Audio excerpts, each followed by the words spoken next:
CP3 one next to him. Going to CP3 gonna go over Urlacher. Stop. I'll just get a Levine one and it'll just be two players that we hate. I hate that fool. You know what I just realized the other day? We've had him for 6 years.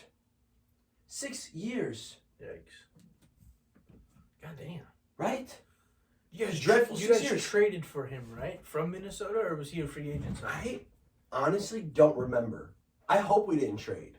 No, he had to have been part of the Jimmy Butler trade Oh, duh. then. Because that's where he went, right? It was Timberwolves? Was that first? Timberwolves first, and then Philly? Imagine if Philly would have never got rid of him. They would have won. They would have won this year. Idiots. He's just a little too abrasive for people. Well, and he got butthurt because they wanted Tobias Harris over him. Bro, yeah. Oh my God, if they would have paid him instead of Tobias Harris. Well, that was when Tobias was actually good. He could actually hit a three. Yeah, I don't know. He fell off a fucking cliff. He's fallen off a cliff harder than almost any person. He kind of came back a little bit this postseason for like 3 games. Well, the thing is, he's a dude who's like as big as Michael Porter Jr. and played defense and then hit threes and then could average like 15 to 20 a game with the defense. And now he don't do shit. He was averaging like 25 when he was on the Clippers. Before he went there, like he legit fell off a cliff. It's like Danny Granger. He kept getting hurt though. True. He was good. That motherfucker, yeah. If he would have stayed healthy with him and Paul George on those fucking Pacers teams. Yeah, that fool was a bucket. He just, yeah, Tobias Harris. If Tobias Harris, you're a bum. Good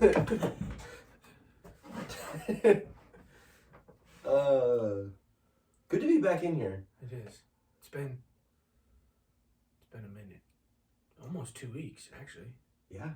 Well, I was sick that whole week. You were sick. I was gone. Oh, and vacay. It was just. Well, no, that was the same week. I need to smash this coffee.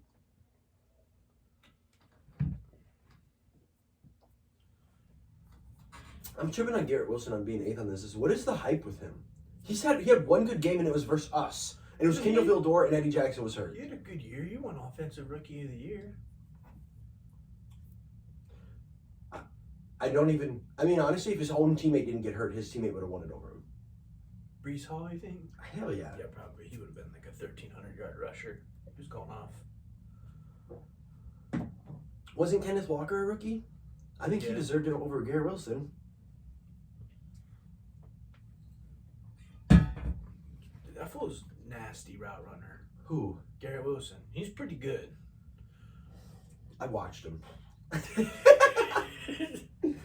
I watched tape. I watched the All-22. His big game was against us. With the worst DBs in the league, and Eddie Jackson got hurt that game. I mean, yeah, it was a big game, but like that wasn't like his only good game of the year. That was his biggest. But he. Let me just look that up real quick. My bad.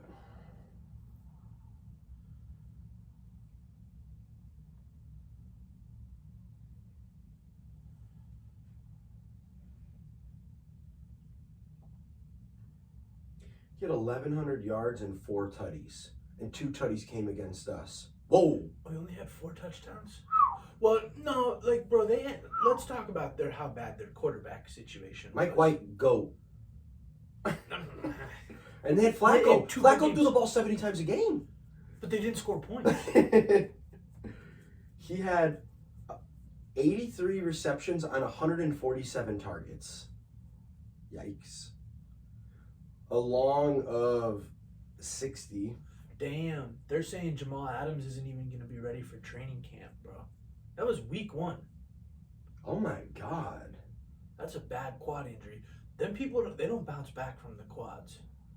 I'd say a torn quad is worse than an ACL now. Was it a quad? Mm-hmm. Because when he planted, he went to jump to swat that ball down. And as soon as he went to jump, that shit just, you could see it. I guess his best game wasn't even against us. He had 95 yards and 2 tutties versus us. He had 162 yards in a loss versus Minnesota, at Minnesota. He had 15 targets, 8 receptions, 162 yards. 8 catches only. That's a good game. He had a 98-yard game, a 115-yard game, a 102-yard game, 89-yard game. He's a 100-yard receiver. He had an 18-yard game, a 30-yard game, a 12-yard game, a 24-yard game, an 8-yard game, a 27-yard game, a 41-yard game, a 52-yard game. Those were probably Zach Wilson and Shriveler, or whoever it was, the running guy. Zach Wilson has a cannon. All right, let's get it on. I don't believe the hype.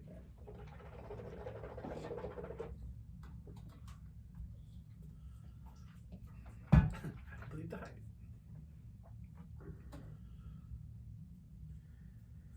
Damn, I need to keep that up. My bad. One sec.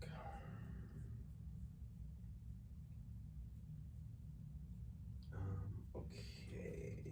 And then I'm gonna pull this up real quick. And then I'm ready.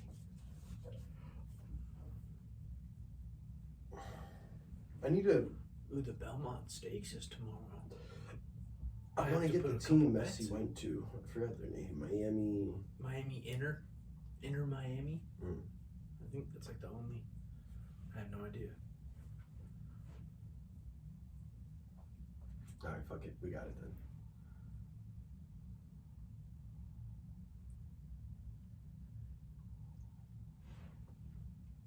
Luca looking lean. Yeah, how is he looking big? Luca been putting in that work this offseason. Good. You need to be. I'm tired of hearing he's just gonna play himself into shape. No, come into the season in shape, and I bet you guys win 5 more games a year because of it. Yeah. Yeah. I should be able to fucking run up and down the court. I'll never understand that shit. Let's get it. Bet.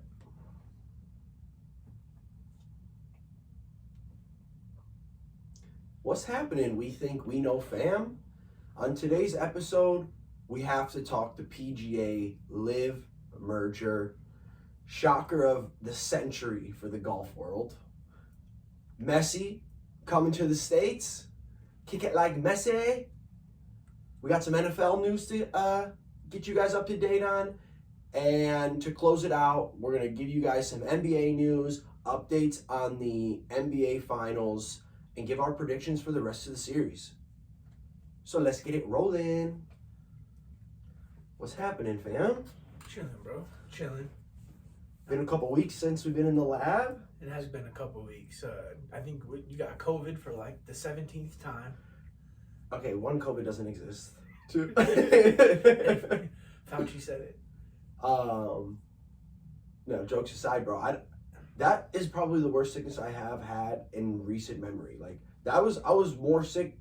I think I just got the flu. I don't know. I just don't get the flu. Usually, I think it's maybe the first time in my whole life I've ever gotten it. I've never gotten a flu shot. One, I am anti-flu shot. I'm anti anything that they willingly put into your system.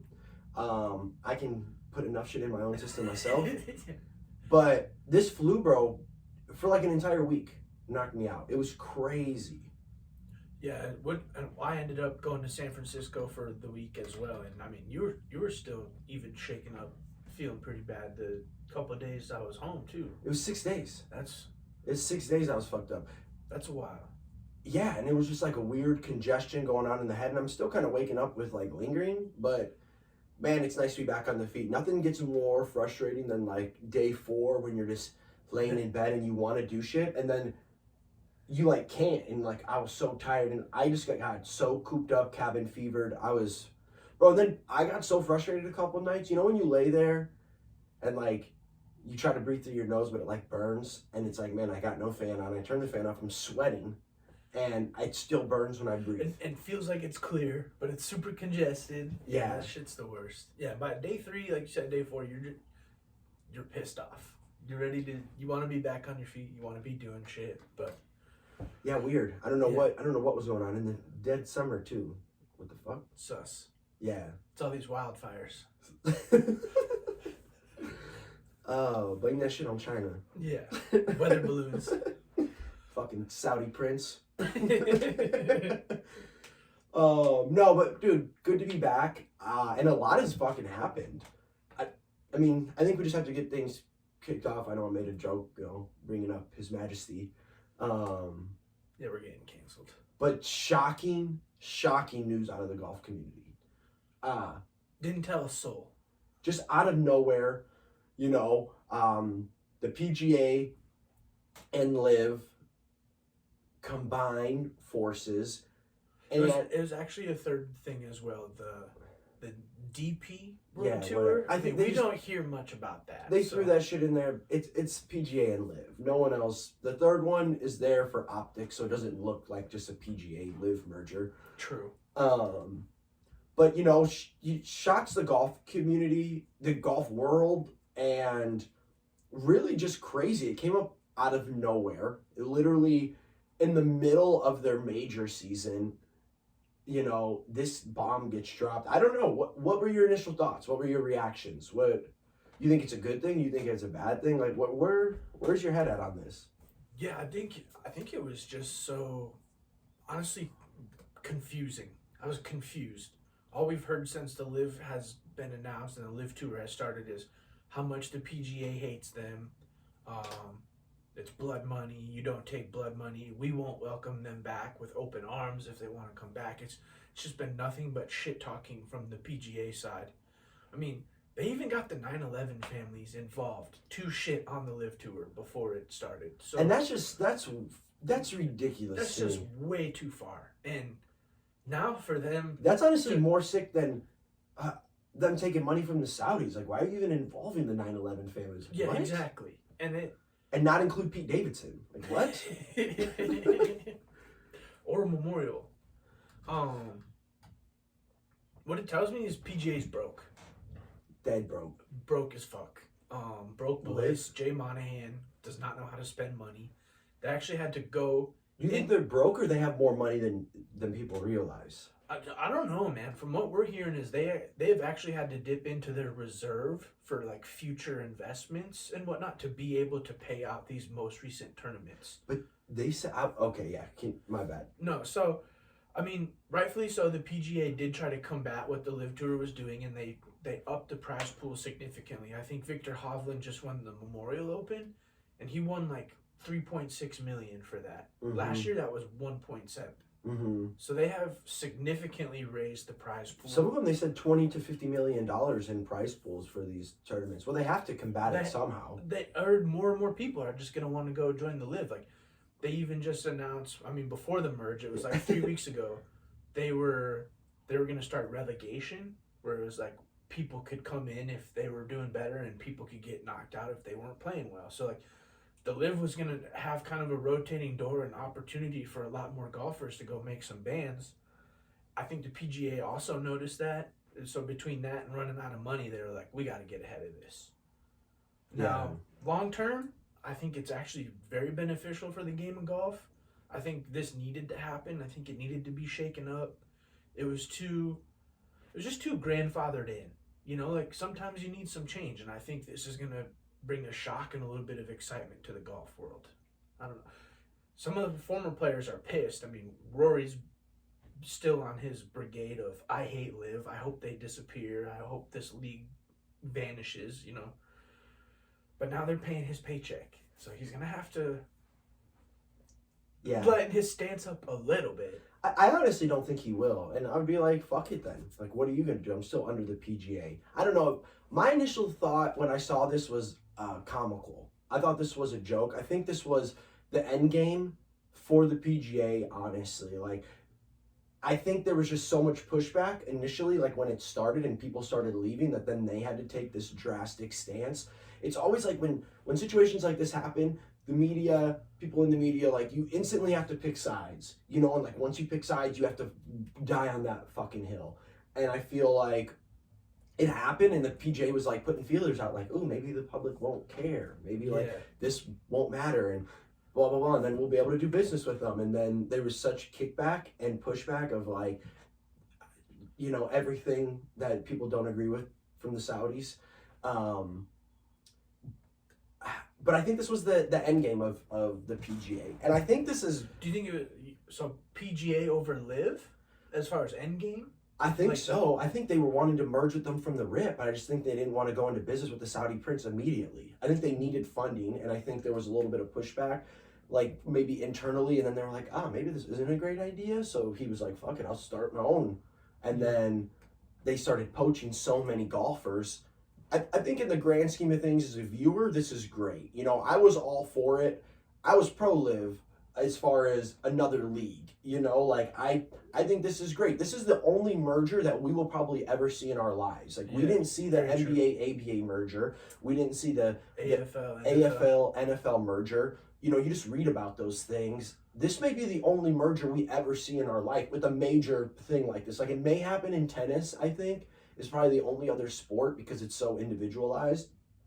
But there's like no one's gonna merge with the NFL now. They're too big of a thing. Like no baseball league is gonna merge with the MLB. Like we'll never see this. I think this is great because it puts all of the best golfers on the same course again. Like True. you know, like no, we watched, you know, the majors and things like that, but it was also because there was live golfers involved, and I wanted a live golfer to win.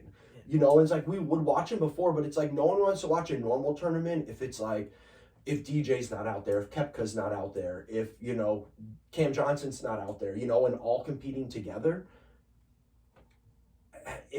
I think in the grand scheme of things, it's going to be great. I do think the PGA, either they have way more money than expected or have all this money and did not want to tap into the reserves of like, oh shit, like we're not touching our So savings. you think they're fluffing? You think they're lying? Yeah, And they're just trying to.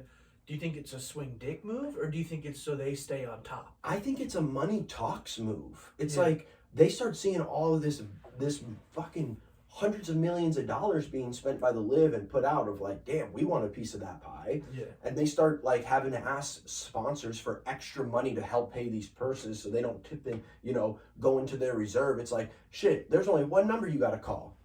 You know, Crown Prince, bro, send a couple $100 bills, you know, done. Yeah, I think I agree with that. It's nice. It's gonna be nice to have all the best golfers back on the course. And honestly, I think the PGA was kind of sweating a little bit. You and I have been talking shit about it the last two majors.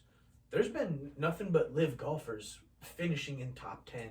I mean, Brooks Koepka should have won the Masters. He just won the PGA Championship. Like, and if they went into another major, like what is it? They Right? they can't have their competitor winning the biggest prizes in the biggest tournaments of the year. They wait all year for this. Yeah. I do think so. What do you? One, I always talked about Dennis Schroeder dropping the bag, and like he's like one of the biggest bag fumblers ever. That was rumored contract. According to Okay, him. so a lot of these live contracts are rumored as well. These blow bag fumbling out the water. Granted, there's certain people who don't need it. Like Tiger supposedly was offered 700 to 800 million to join live, but you know Phil. They said he's made like 500 million off of this. Yeah. Um, I heard that there's potential. This is also a rumor that he might even have a little bit of a percentage involved in sales and whatnot, just because he was like he was the biggest he ambassador. was the biggest ambassador, the lead spokesperson for the live besides Greg Norman, the old Well, and he was the CEO. the old CEO of PGA. So Well, they brought Norman in, and he hasn't said a word, which is hilarious. Like you haven't heard from this motherfucker. Norman, Yeah. well, I think they gave him a bag and they chucked him to the wayside because now so with the merger, it is still going to be combined and called the PGA Tour, 100%. and Jay Monahan is still the commish. Yeah. And He's a bum too. I think Norman got a bag and they were like, "Thank you for what you did for us. We're going a separate way." Well, no, and Liv was like, dude, we'll give you the rest of your contract that, you know, because he was offered hundreds of millions too. Yeah. And it's like, cool, we really appreciate you getting the, you know, Liv off the ground, giving it some credibility in the, you know, golf world. Thank you for your services. This was the end goal. Now we're merged with PGA. I'm telling you, 5 to 10 years, it'll be completely funded by the Saudis. If it's not already, we're not going to hear about it. Yeah, we won't. I think we're gonna get some phony percentages because I just like the amount of money they were throwing around and the amount of like these contracts. So it's like Brooks went and I think he got what 150 million. Yeah. Dustin Johnson got like the same 200 million. Mm-hmm. You know, Rory supposedly was offered around the same amount of money, if not more. A lot of these dudes were offered that money. Do you think No, they do? He was never offered. He was never offered it. Do you think they do something for the loyal golfers? You know what this shows me? This shows me you can never be loyal to the place you work. I hate to be that guy, but it's like the company that you work for, no matter what space you're in, from golfing to aerospace engineering, you're a number, and they don't really give a fuck about 100%. you, and your loyalty never gets paid off. The people who are like, no, fuck you guys, I'm gonna go get the bag. This is why I love Carmelo Anthony. Get the bag, because look what happens. I'm crying. You know, they stand up for the PGA Tour. You know, they, state their claim. We want to be with the PGA. We don't support LIV. We think that's all fucking dirty money. Lo and behold, 9 months later, the PGA's like, we'll take all that dirty money. And you miss out on hundreds of millions of dollars. Never be loyal. Just don't be loyal out there. It's not worth it. You chase the money. Do what's best for yourself. Don't be loyal to a company, because as soon as it can flip, they're going to flip for the betterment of themselves. That's just the moral of the story. 100%. And Rory he kind of has been the spokesperson for the PGA Tour since Tiger Woods is kind of he's hit his downward trajectory. He's getting old, so Rory has really stepped up and taken that place of co-commish, if you will. And he's being very vocal about how he thinks they should be penalized. They should have to pay fines. He's pissed off. They haven't gotten any compensation. So, I mean, we've been hearing it. But if they get compensation, it'll just be LIV money. But money talks. Yeah, like true. You said, like if you business, you can't talk shit like this and then not take it. Yeah.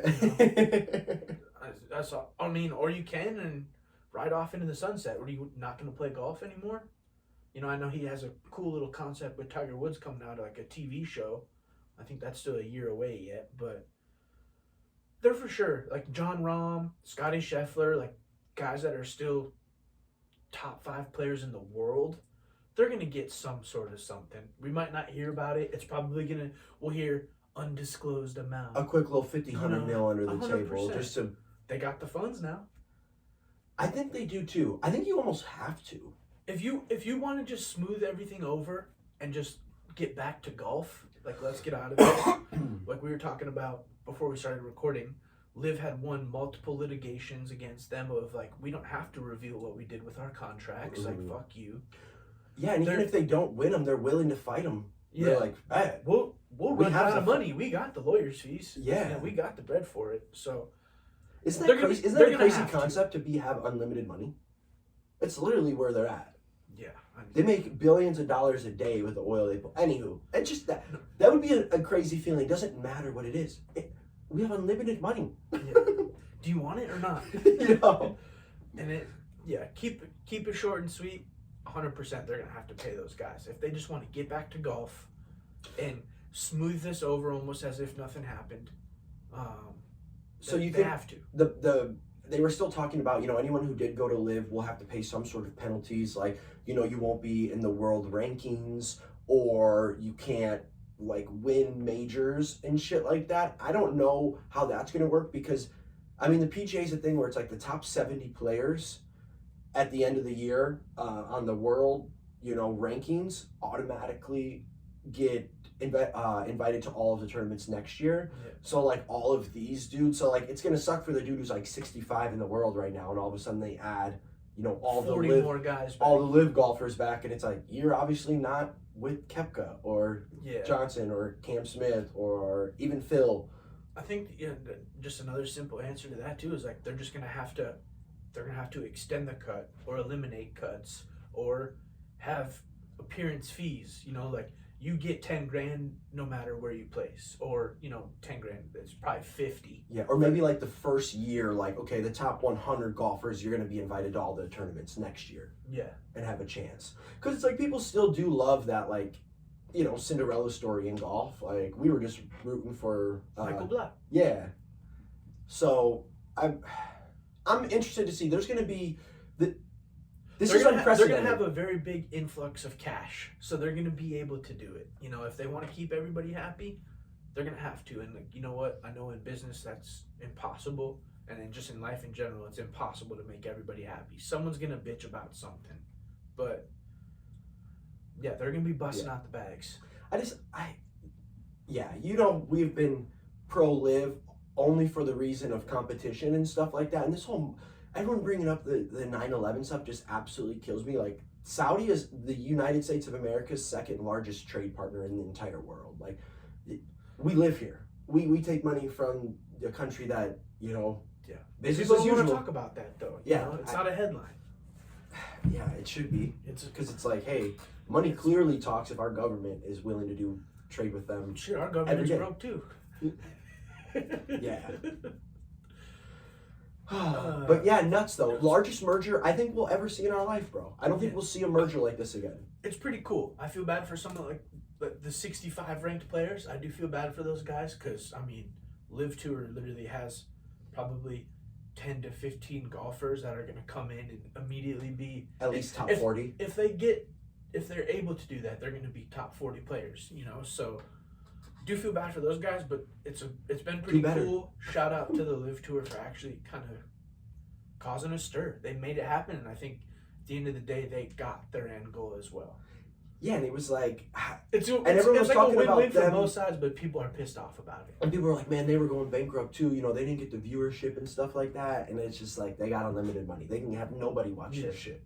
They just keep dumping billions into it. Their end goal happened. They got a merger. That's all they wanted. And like we were talking about before we started recording as well, is like, at the end of the day, the Saudis are just trying to diversify their portfolios. Call it sports washing, call it whatever you want. They're trying to get out of oil a little bit, especially as we're moving to more renewable energies and stuff like that. Like, they got to diversify. Well, they also see these sports teams, hey, get bought 1 year for $2 billion and 5 years later can sell for $6 billion. It's like, damn, they're like, damn. That's a good investment. We should throw some bands in there. Yeah, for real.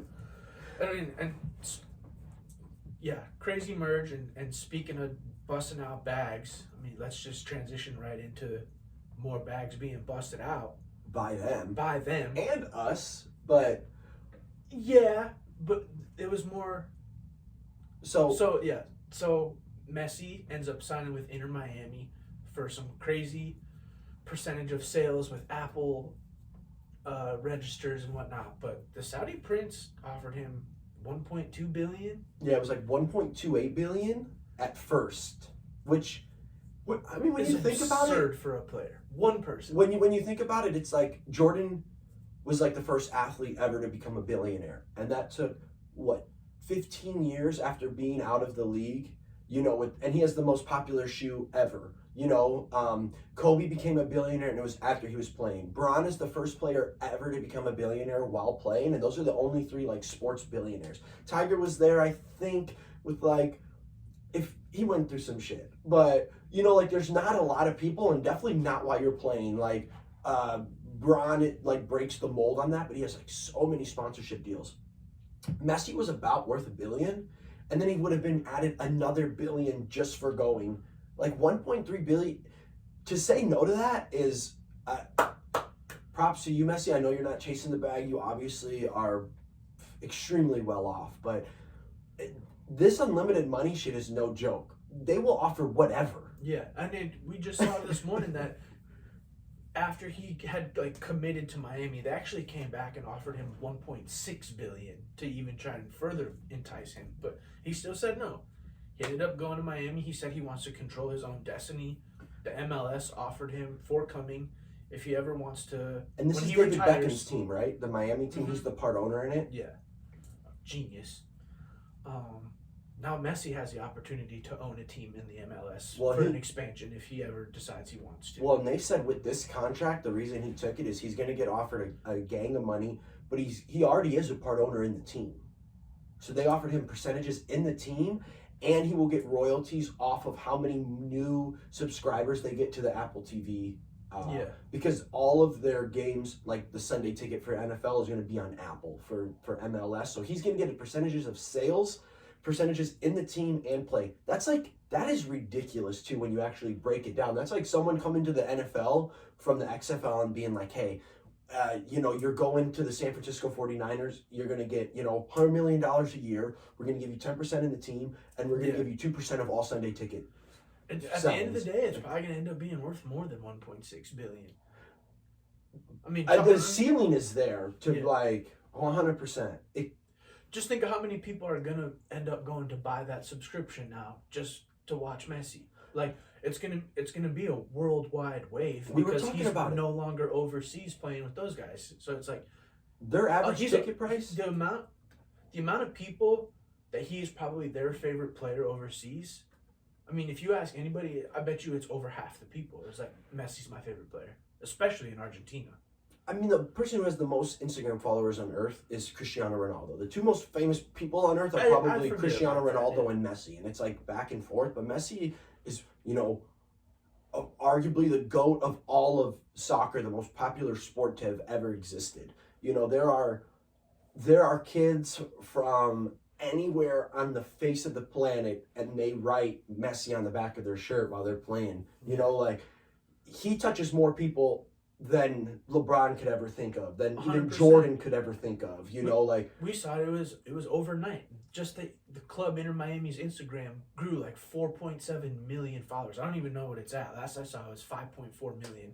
It's probably over 6 now. It is. Their ticket prices went from $135 average to like $350 average just overnight by signing Messi. We were talking, it's like, well, shit, when they go out to LA, I would love to go see a game. I never saw Zlatan when he played out here and he just retired.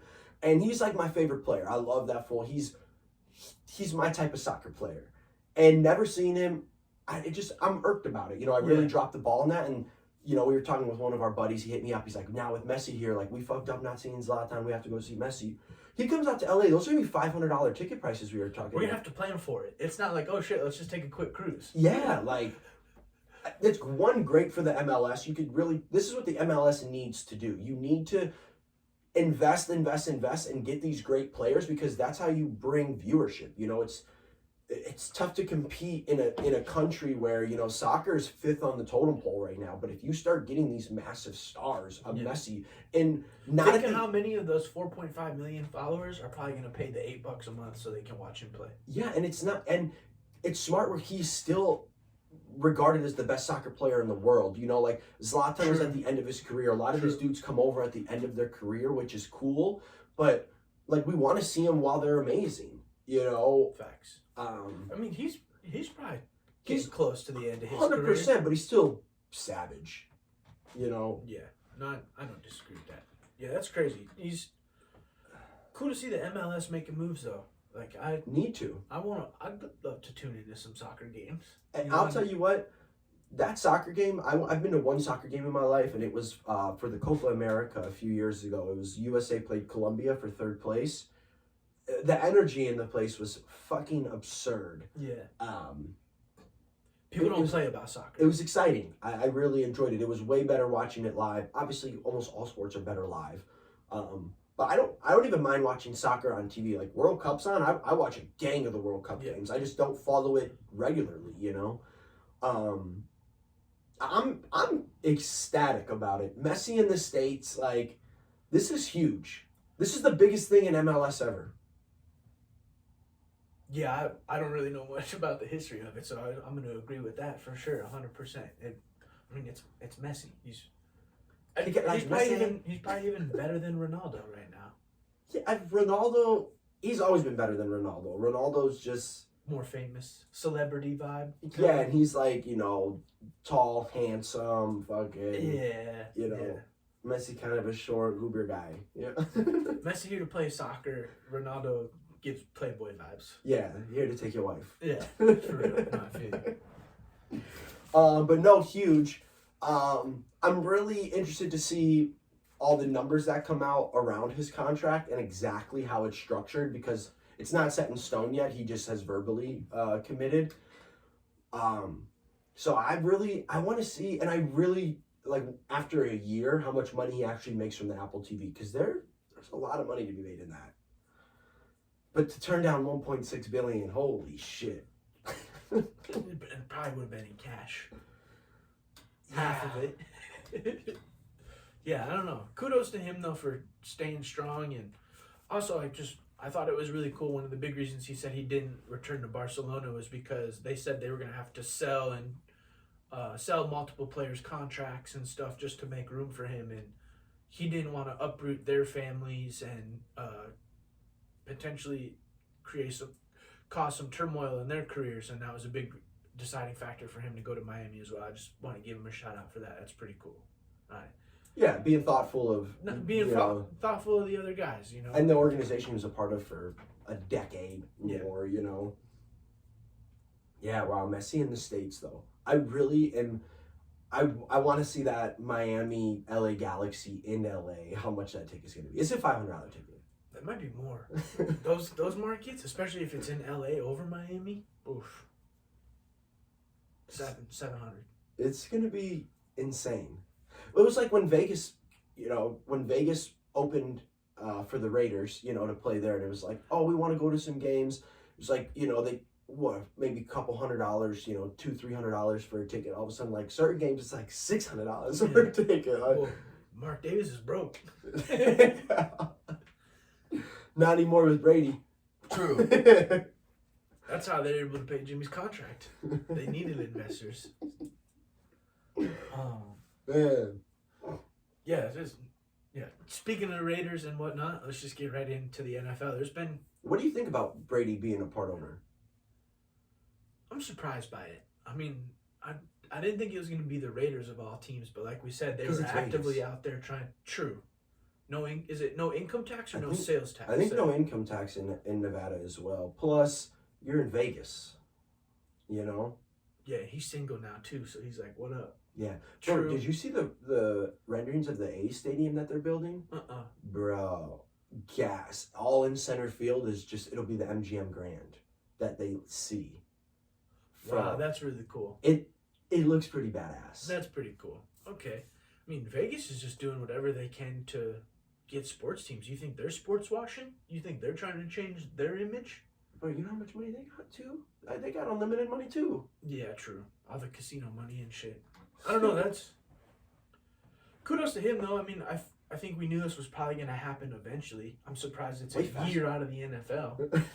But what percentage? He only got like 1%, right? He said minority share. So it's 1% no of 1%. More than 5%. Yeah, exactly. It's like when Jay-Z was a minority owner. And they said he owned the Nets? Yeah, he owned literally 5% of 1%. Yeah. He owned a fraction of the percent. Yeah. Don't even know how you do that. Yeah, but I mean, the biggest headline right now in the NFL is the Vikings are actually going to cut Dalvin Cook. I don't think it's official yet. They said they're going to try and trade him yesterday. That was still the vibe. He's going to get cut. No one's going to give up assets. Can I say I was the first person to call Dalvin Cook overrated? I've been saying this for 5 years. I think overrated is harsh. He's injury prone. I mean, he had 1,200 rushing yards last year. He's good. That's not okay. He's overrated. I'm gonna say it. He's dual threat, can catch, great on the screens. He's never played well against Chicago, so maybe that's why. But bias. Hella bias. I admit it. Crazy though. They are clearing shop. No more veterans. And now they're talking about possibly trading Donnell Hunter. Zadarius Smith's gone. Kendricks is gone. Thielen is gone. Dalvin Cook's going to be gone now. They were talking about Donnell Hunter. I mean, Harrison Smith, I feel like, is going to be there forever. I mean, he had to restructure to stay. He was going to be gone too. True. I don't know what they're doing over there. I know they're trying to rebuild around young talent and Justin Jefferson, but I don't know. I think they're just starting over. They realized what they had wasn't working. Kirk's last year, fuck it. They could never get past the second round. I think they're keeping enough to stay competitive this year. I forgot they did draft that Dwayne McBride at running back. He was like 1,000-yard rusher in college. And then Addison they got? So they're going to have a decent little combo at running back. They can afford to get rid of Dalvin Cook. And then they have Madison still. Mm-hmm. And he played pretty well for them. He's good. I don't think this was purely a money-saving move because they feel comfortable in what they have. Sucks for Dalvin Cook. Sucks for people with the Dalvin Cook jersey. But he was good for them, though. He was good. In my lifetime, he's the second best Vikings running back behind AP. Yeah, I mean, AP might go down even. He's the best running back I've ever seen. Yeah. Unfortunately. AP's all-timer. Like, he's in the conversation with Barry and Walter.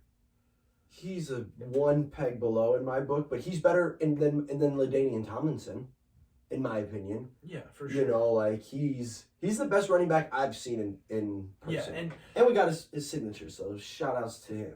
True. I forgot about that. That's a cool pick. Yeah, but met him. He didn't hit me with the switch either. I think it's crazy. I mean, to save $9 million though, it might be worth it. Like you said, they're probably just getting ready for a complete rebuild. Kirk's last year. Where's he going, bro? If Buffalo doesn't sign him, it'll be the biggest miss ever. He gets to play with his brother. And the homie Colin was texting me about that yesterday. He was like, "You should go to Buffalo, play with his brother," and I was like, "Oh shit." That's what I was texting him about that, and he's like, "Wow, that you're right." Blah blah blah. Yeah, I think he goes to Buffalo. I wouldn't be surprised if Vegas signs him and tries to not pay Josh Jacobs. That was my first thought. Because Josh Jacobs, he wants the bag. Rightfully so. He led the league in rushing last year, and it's all about. We talk about all the time. What have you done for me lately? Kind of league. He put the team on his back last year when it was pretty streaky. So, where I think he's gonna go, the two spots, I think it's gonna be Buffalo, or it's gonna be the Rams. I think the Rams. I really do. I think the Rams. I'll be pissed. I think they're expecting a bounce back year. You know, I think Cooper Kupp's coming in healthy. Stafford's coming in healthy. They're like, hey, we're looking to compete right away, and he's a dual threat running back that could fit them well. Damn, I didn't even think about the Rams. I'll be so pissed off. I think Dalvin Cook's good. Like I said, injury prone, but he can do it all. He's a dual threat. And the Rams are willing to spend bands. That would be so irritating. I think it's been rumored since day one of that's who wanted to trade for him was Miami. I think he's going to end up in Miami. I think I meant to say that too. They're probably number one on the list of. They're willing to spend money right now. They're throwing out the bags. They're doing everything. Yeah. But they have a pretty good running back by committee over there. They still got Mostert. They have, don't they have Gaskin still? I think so. And they got Delvin would be better than all of them coming in. You'd be a clear starter, and then you can spell Mostert in with 10, 15 carries a game. I think it would be a great move for them. That would be a nice move, honestly, thinking about it. They have weapons. That would be filthy with Gesicki and Waddle and Hill. I think they still have that Trent Sherfield. He's not a good number 3, decent number 3. Wow, yeah, okay. That's what I would like to see him in Buffalo though. I would too. It'd be a good position for him. They're lacking at running back. They've been looking to address it for 4 years. How long has it been? I know they picked up Damian Harris, but still, like trash. Damian Harris is garbage. Dalvin Cook would fit well with Josh Allen as well, just with the off-script plays and stuff like that. You go play with a family member, you're playing with a brother, you get more effort out of those guys. Like, it would just be a good move to combine family members. And they're in the same room. That just builds that little brotherly competitiveness even more. Exactly. I mean, they've had. I forgot they got Damian Harris. He's the same running back as Singletary. It's the same dude. Like, all of a sudden have one good game, go for 100 yards and 3 tutties, and then won't see him for 4 weeks. Yeah. Buffalo would be a good spot for him. Anywhere but the Rams. Because then I don't really have to worry about seeing him until we get to the Super Bowl. Oh, crazy though they let him go. I mean, right move for Minnesota, I think. Yeah, I mean it's crazy how much running back market has just been getting shit on lately. But to save $9 million, they only have. I think they're only eating $5 million in dead cap like that. Deuces. Yeah, and while we're on the Bills, your boy, Josh Allen, gets the Madden cover. Is he gonna be the Madden? Is he gonna be the next Madden curse? Is he getting hurt this year? You know what? I feel like I haven't heard. This is a hilarious question, but maybe because I haven't really played Madden the last 6-7 years. The last one I really got on was probably 14, 15. I guess it's been a little bit longer than that. Damn. But I just feel I don't know, Madden curse, I feel like that should end in 2012. True. I don't know. Yeah, I haven't really paid much attention to Madden since they started getting all weird with the Maybe Ultimate Team. It's probably been 4 years since I've really played Madden. okay. The last person to really fucking get screwed by the Madden curse was probably AB. But he did that to himself. He did that to himself. No, that was Perfect. Perfect gave him CTE. He was a little off before already though, and eccentric. Like they showed his shit in college, some of his interviews, and that dude was not all there. You give him a couple mink coats and it's all over. And a few chains. Holy shit, man! He went off the deep end. Will he be a man? I don't think so. It's a weird thing too. Do I think he's deserving of the Madden cover? I do. I know a lot of people were saying like he hasn't done shit, blah blah blah. I was nervous they were gonna give it to Burrow, and just automatically jump on that train again. I thought it was gonna be Kelsey, because I think Mahomes got 19 or 20. I think he's been on 2 of them already. And then I thought it was gonna be Kelsey, honestly, but I'm just glad it wasn't a Chiefs player. Yeah, I'm just happy it wasn't Burrow. That's all. The overhype on him has been sick. At least give it to Josh Allen, who literally does every single thing for his team offensively. And if without him, they'd be nobodies compared to Burrow, who literally just has so many fucking weapons around him. He throws little dinker balls 15 yards that, Jamar Chase takes 60. He doesn't throw any good balls. The Burrow hate, I love it. Yeah, I hope. Shit, hopefully he wins Super Bowl this year. Yeah, Hopefully he gets to the Super Bowl and loses to Chicago. You guys are a few pieces away. Hopefully he gets to the Super Bowl and loses to the Niners. We have to pay him back too. They actually beat us. Was that 2 years ago or 3 years ago? Pretty handily. So like us last year to you guys? 2-score game? On that monsoon. Yeah, him getting the Madden cover though, that's what's up. You see the picture they chose? No, I saw like 4 different pictures, so I couldn't tell what one they were going with. Okay, maybe it's not, but it was the one where he was like in the stands flexing with them, like just had Lambeau leaped. I'm like, I hope that's not the one they use. Yeah, no. If anything, it should be like snowy in Buffalo. Right? Actually set the theme. He is the first Bills player in franchise history too to get the Madden cover. Really? That's pretty cool. I mean, granted, Madden's only been around for 23 years now, but. And I guess in our lifetime, what other Bills player could have gotten it? Marshawn? Yeah, and Fred Thomas. Yeah, Spiller. Stevie Johnson. I don't even think people remember him. Stevie Johnson. He wasn't bad. No, he wasn't. We paid his ass. He played for us for like 3 years. He went to you guys from Buffalo. Mm-hmm. Damn. Yeah, Josh Allen Madden cover though. Allen Madden cover. Shout out Josh.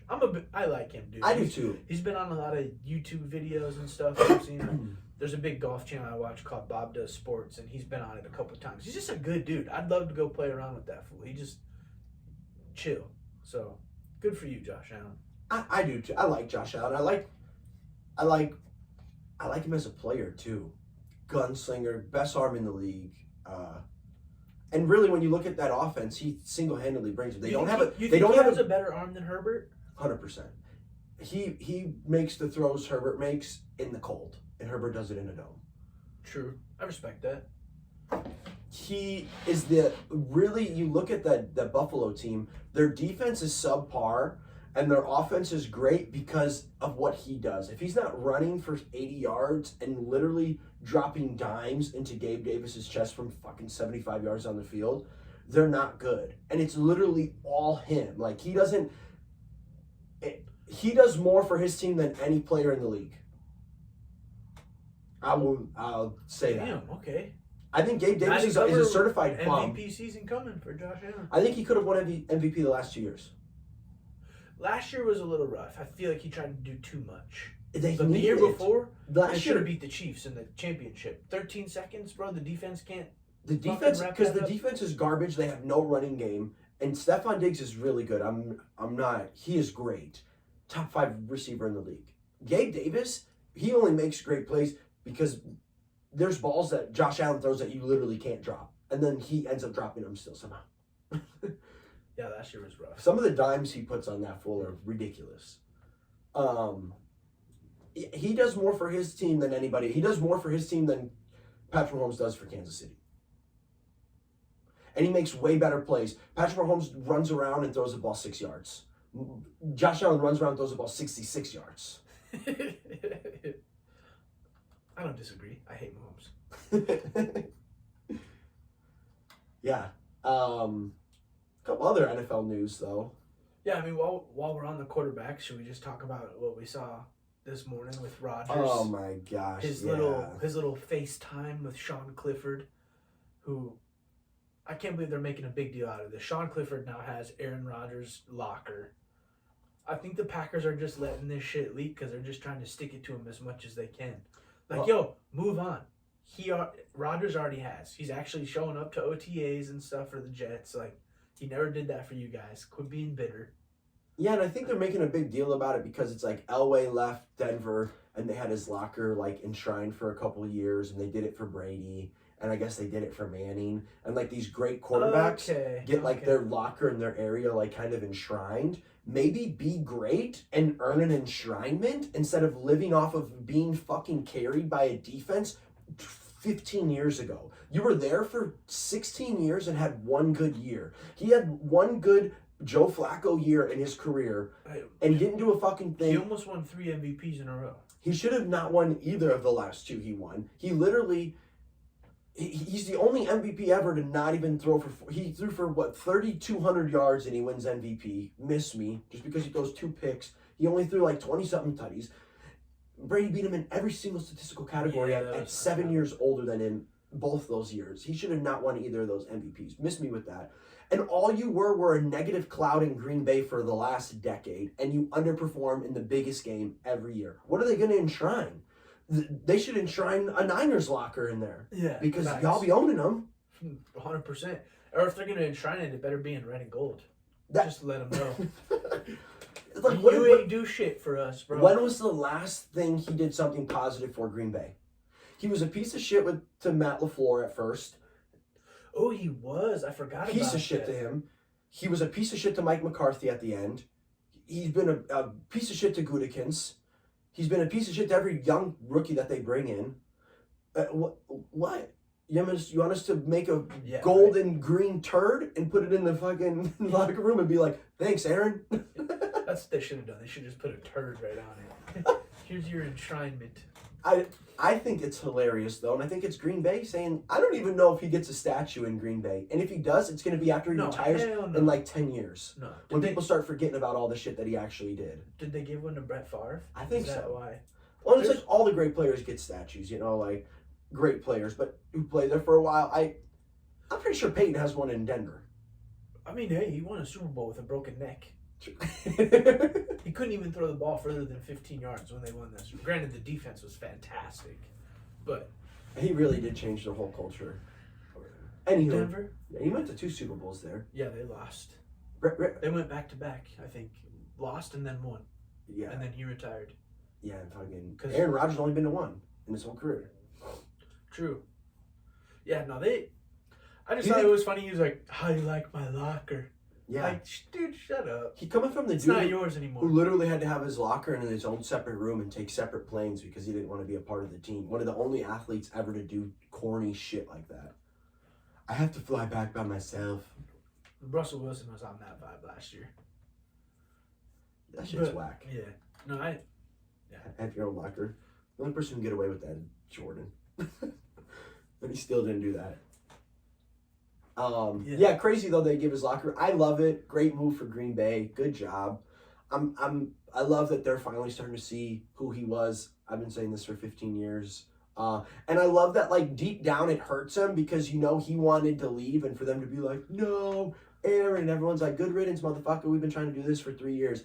And he's not getting the love that, he's trying to stay relevant still in Green Bay. Yeah, like Peyton left Indy and they were like, no, and stay here forever, blah, blah, blah. Brady in New England, it was like, yes, I know dumbass Belichick wanted him to leave, but Kraft would have paid him until he was 50. Yeah. And the fans definitely wanted him there. Especially with how Max looked. Sheesh. Yeah, he's really the first superstar, quote unquote, to leave, and then everyone's like, good riddance. Yeah, thank God. So you know that hurts him deep down. Sucks to suck, A-Rod. Just quick little tidbit. Frank Clark, I was hoping we were going to sign him. Ends up staying in the AFC West. He signs with Denver Broncos. Now gets to play the Chiefs twice a year. I think that was a huge factor. Nuggets? Broncos. Did I say Nuggets? Yeah. Did I really? Nuggets play the Chiefs twice a year? Shit. Hilarious. Yeah, to stay in Broncos. conference, it's always weird seeing players like that. That's why, because I'm reading this Jamal Murray shit right now in my brain. Yeah, stay in conference. Good move for them. Great move for them to kind of replace Bradley Chubb-ish. They got that other guy, Brandon Browning. I think they're going to have a nice little tandem at edge now to go with some great DBs. Yeah, Justin Simmons and Surtain arguably are the best duo. Good move for them. And I think the Chiefs just kind of dismissing him. I know they were tight on money and had to make some moves. I think he wanted to stay in the AFC West. I think he would have went to the Raiders if that was the only team that offered him a deal. Honestly, he played really well for the Chiefs. He's only like 4 sacks away from most postseason sacks ever. Yeah, You know, like he played well for them, especially in the postseason. So he was there for a I couple think years he's a too, little right? bitter. Yeah, Or I 3 think years? 3 years? Yeah, he might be. That's a good move for Denver, though. I honestly wish we would have signed him too. We're about to go get Chase Young, so I'm chilling. Yeah, if you guys do that, that'd be crazy. For a second round pick? I think he's still going to be a 10+ sack guy. He had some bad knee shit going on last year. He retweaked his surgically repaired knee, ended up missing like a month longer than he was supposed to. But if he comes to Chicago, he'll have more. 2 years to bounce back to get to full form. If you guys could get him after he's already been a year removed from his injury, I think that would be huge. For a second round pick, he'll have more sacks than Bosa. That's the former defensive player of the year you're talking about. Bosa might get Strahan's record this year, honestly. You've been saying that for 3 years, Jake. I have to. I say it and it comes true. I told you so. You heard it here first. TJ has a better chance. I don't think so. Honestly, neither of them. They have an extra game. What are they going to play? 25 games and no one's going to touch this record? I mean, shit. Bosa missed a game last year. That TJ did the 2 years ago when he had 21 and a half. That's what I was on TJ's side with that. And Bosa only had, what, 18 last year? 18 and a half? So. Yikes. Led the league, though. So Robert Quinn had 18 and a half the year before and would have led the league. Which is crazy. Hey. To him do nothing. Then he had Didn't do nothing. Well, he was hurt. I don't even think he played the last half of the season with the Eagles. Bum. So it's a come up on your part. One more thing in the NFL. I think it's crazy this guy's still out on the market, but Cardinals officially released D-Hop. Couldn't afford him. They just straight up eat the $23 million in dead money. I think D-Hop straight up said was like, I'm not gonna play. I know we're gonna suck. Are they the worst franchise in the league? 100%. Are they worse than the Texans now? Yeah. I think just ran wise, like they're probably ran the worst of any team. They're the Jets forever. The Browns maybe, at least they kind of had some success, but they're turning into the Browns how they were portrayed for 20 years, 30 years. Cardinals I don't disagree with that. No, I think Bidwell just has a bunch of money, and so he thinks like, you know what, fuck it, it's not working. Let's strip it down and start over. But it's like they haven't been good since Warner. I don't think anyone wants to go run the team when he's the owner. I don't know how he is, but it seems like they're always having a revolving door at GM and coach. Like, granted, Kime was there for a while with Kingsbury, but I don't think people want to work for him. So they always get the bottom of the barrel coaching candidates. They always get questionable GMs. I mean, homie was in Mexico raping girls. Yeah. It's like,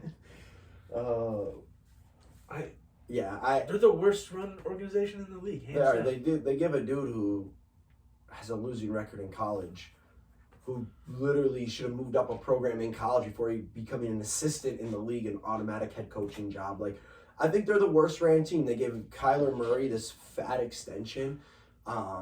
They just cut ties with D-Hop. Like, they are probably the worst ran team in the league, and I'm here for it. They're running around with their head cut off for sure. And the D-Hop move, I mean, everyone's saying, does the OBJ contract kind of, is this really fucking up his value and his contract? I think it plays a role, but I also think, like, Diop can be picky about where he goes. Like, he wants a ring, he wants to compete for a ring, and you get him on a team, he is still capable of being the top 5 receiver in the league. It's like he was steroid boy last year. Yes, I was hating on him and he missed 6 games for that, but when he came back, he was averaging like 100 yards a game. Yeah. I mean, before the injuries, was it knee or ankle that got him too? I think it was knee, like MCL stuff. It wasn't ACL. No, I think that was more like, I just don't want to play. I really do. Okay. Kyler got hurt again. I mean, I don't know. The suspension was for PEDs. He was clearly trying to get right. True. I still think he's a top 5 talent at wide receiver in the league. What is he, 30 now? Hands for sure. He might not be able to get the separation he once did, just getting later in his career. The league's getting faster. He's a great route runner, though, too. Runs good routes, and his wingspan in general is just fantastic. If anything, he'll be better than Julio Jones' red zone weapon, like how he's been kind of used the last couple of years. Mm-hmm. I think he just has to decide what he wants. Like, he clearly wants to get paid like a top player, but if you want a ring, a lot of these teams that are at the top are tight on money. So, like, you have to... I 100% think he takes a pay cut. I don't think he's going to have a choice unless he wants to go play for the Texans again. Yeah, true. Or Atlanta. Yeah, and I don't think Atlanta's going to really be busting out the bag. I think they're trying to conserve everything right now for next year when they get Caleb Williams or Drake May. Shit, I would have traded Chase Claypool for him straight up. Oh. I don't think anybody would. Yeah, we see he's visiting the Titans. Visiting New England. Next week he's going to be visiting the Patriots. Titans and Patriots, I mean, you guys are probably happy you got an interview. He's not going to either of those spots. I feel confident saying... You don't think he'd consider Tennessee with Derrick Henry still there? Hell no. No, absolutely not. They just blew up the whole defense. They're in a rebuild. No. They just drafted Levitz. Levitz? Whatever. John Levitz? Or Levis. Levis. Will Levis. Levis. However the fuck. Yeah, Will Labia. They've just got Malik Willis the year previous. They're a mess. If he does go there, it's bag chasing. They don't have a shot to compete if he goes there. The AFC too. He's gonna go to an NFC team. I really think so. He's gonna go to LA. No. They're getting Dalvin and him. They're tight on money. Like, the Rams don't have money like that. He's gonna want $10 million a year. That's a pay cut. Yeah, yeah. So, do you think the Patriots actually offer him a contract? I mean, they don't really have. They let Jacoby Myers walk. You know who should? They have Juju Smith-Schuster. You know who should offer him a nice little bag if they got it? Tyquan Thornton. Jacksonville. I would like that. Him, Christian Kirk back together, and then they just brought in Calvin Ridley. Ridley likes to play slot anyways. That'd be pretty filthy. And they're on the cusp. Like, the defense... They're winning that division, probably. The defense played really well the second half of the season last year. That wouldn't be bad. I'd like to see that. Or Chargers. They just drafted Quentin Johnston. But they need to get rid of Keenan Allen.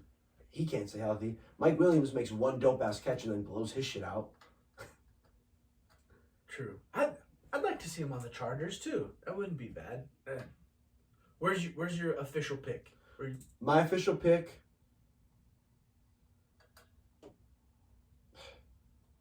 I'm scared he's going to go to Kansas City. Ooh. I'm scared. Oh. I hope he doesn't. That may happen, though. I'm really... them letting Mecole go, they really have no receiver. I'm nervous about that. I think they're really high on Kadarius Toney. I think they have to say that. Yeah, they traded a first rounder for him, I think. Or no, it was like a third. I would be pissed if that happened. Damn, Kansas City. I think, honestly, Denver.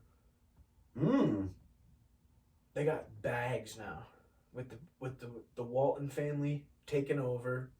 Sean Payton, I think they're not necessarily all in, but They have the type of money to be like, hey, Russ, we're just going to give you all your money up front this year. yeah, we're making Signing space bonus. for D-Hop. You know, sneaky That would sneaky be a play. great move for them. Sneaky play. Wow. That's literally being like, Russ, if you fuck this up, you're garbage. Yeah, I mean, there was rumors they were trying to trade Judy or Sutton, you know, so if they either get rid of one of those or even if not, like they have injury problems too at receiver. I think that'd be a good spot for him. Yeah, I could see Dallas trying to make a play. I don't know how their financial situation is looking. I know they brought in Brandon Cooks. I think I saw a couple days ago they said they're not going to pursue him. They should. They should though. For real, Dak needs everything he can get.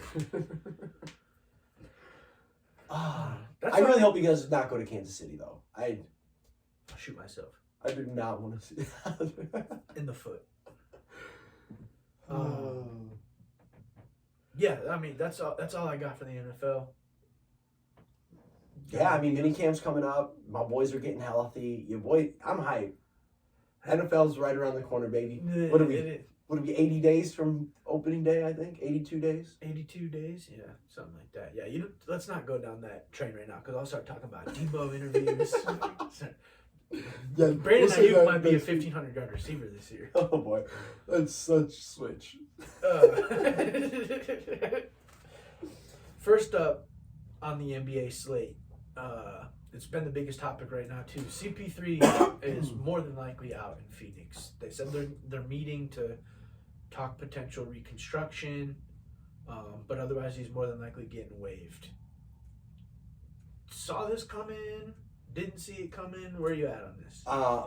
I definitely saw it coming, especially after all the shit comes out of, you know, how difficult he is to work with, which I hate that term of dudes who like come in and expect players not to be fuckboys and be like, hey, can you take this serious? We are here to win games. All of a sudden, they're difficult to work with. It's the Jimmy Butler, the Chris Paul. Of like, man, these guys are tough to work with in practice. Why? Because they want to win and they come in every day like, hey, this is our job. This is the only thing I want is to win championships, not to, you know, go to fucking diamonds afterwards and gamble. Like, I do think he's been on a downward trend.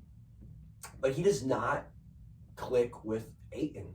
I think Ayton is their biggest problem. I think he's one of the biggest problems in the league. I hate his game.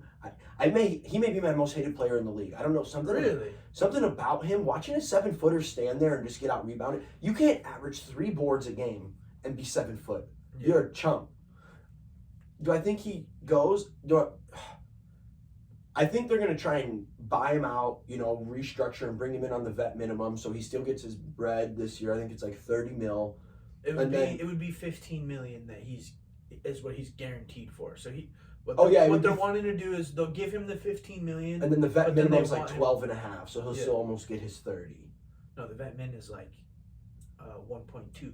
Well, no, where he was at, 'cause he's like a mid-level exception guy. They said he would have to probably sign for like the 12 to 15. Oh, okay.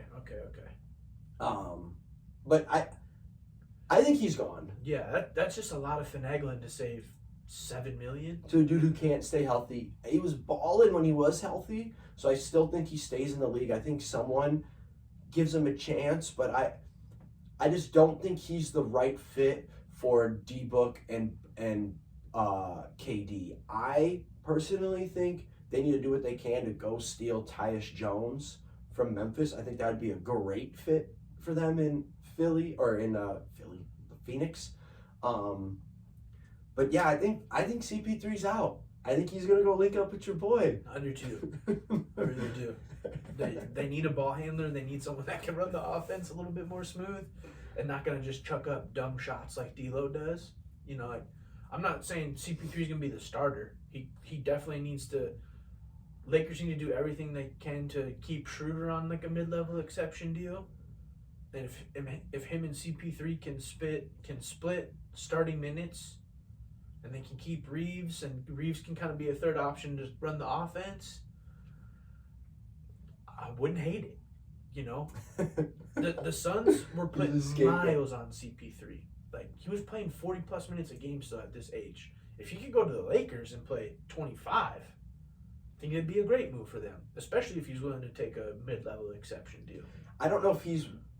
I think he's a very prideful person. I don't know if he wants to not start. He would have to start for you guys. No, let him He's start. more prideful Play than 25 Russ. minutes a game. He can be on the billboard. True. I guess He can Michael be Porter starts and plays 19 minutes. You know what I he mean? fucking sucks. I think he's hit 2 shots the whole finals. Bum. We'll get into that bum. I think LA's a big possibility. I think they are really going to try and do whatever they can to get Kyrie. The Lakers? Yeah, I really I just do. don't think they can afford it. I think with this stuff, I think Braun can talk him into taking a pay cut. I don't. Kyrie. I think all we've seen is all he wants is the 4-year max. Like that was all that they talked about when he was in Brooklyn. He's like, look, bro, I'm a billionaire now. You come out here, we'll get you in a whole room full of flat earthers. You'll be right at home. You'll be the leading presenter at the conference. You'll get the appearance fee. I'm dead. I think CP3's gone, and I think this is really like, I know I was talking ish on him, but Matt Ishaba, I think this is him gonna be like, fuck it, like we need to compete right away. I think they dropped. They already don't have first round picks, so I think they're completely comfortable going into that second apron on the luxury tax. They're like, fine, we won't trade out our 2035 first round pick. Like we're all in right now. Yeah, I think he's gone. I just saw yesterday, I don't know if it was photoshopped or what, but Phoenix is going to do whatever they can to run at Dame Lillard, is what I saw. You know my thoughts on Dame Lillard. We're going to give up one hurt point guard in CP3 for another hurt point guard in Dame. Younger. What, by a few years? Dame's like mid-30s too. Yeah, we'll see. I don't know. Dame is the most overhyped player in the league. It's crazy. It's crazy. He makes a couple cool threes, yeah. I don't know why I'm on this Dame hate. I've never really disliked him. But for some reason, I don't like the constant talk about a player who has not done fucking anything in 3 years. Yeah. It's like, let's just talk about John Wall more. He did it to himself, though, when he signed that extension with Portland. Like, Portland has been in this weird thing where, like, they might sell the team. They might not. They're clearly not doing anything to try and build around Dame. They did that for years, though. They never really, CJ McCollum, I mean, you want to talk about, you know how I feel about players. You know how I feel about CJ McCollum. Yeah, and he's a bottom tier, third level star. He's been an all-star, though, when they were on the team, and they got to the Western Conference Finals, and they both laid eggs. That's not just on CJ. That's on Dame, too. You're the best player on the team. You can't lay eggs. Yeah, no, I don't disagree with that. We'll save the Dame discussion for when it actually happens. Let's get into this. He's the most talked about player getting traded too, and he never gets fucking traded. Like, he's gonna stay in Portland, and he's gonna average 25 a game, and they're gonna win 27 games. I'm dead. They have the number 3 pick. They can make moves this year. Like, if this was the year to trade Dame, it's gonna happen. We'll see. Next up, we got Ja. I can't believe Adam Silver even brought it up, but we're gonna wait till the finals are over to talk about his punishment. Like, if you're talking about it, just tell us. Just do it. You know what you want to do. Like, it's not gonna take away from the finals. You bringing it up and then not saying anything about what it's gonna be is taken away from the finals. It's because there was that time in between games. Yeah, true. And there was nothing to talk about. And now there's the 2 10-day days break or whatever. Yeah, now there's 2 days in between finals games. People need something to talk about. It's John Morant. And everyone's talking about, like, you know, he is going to get suspended. What will be the severity?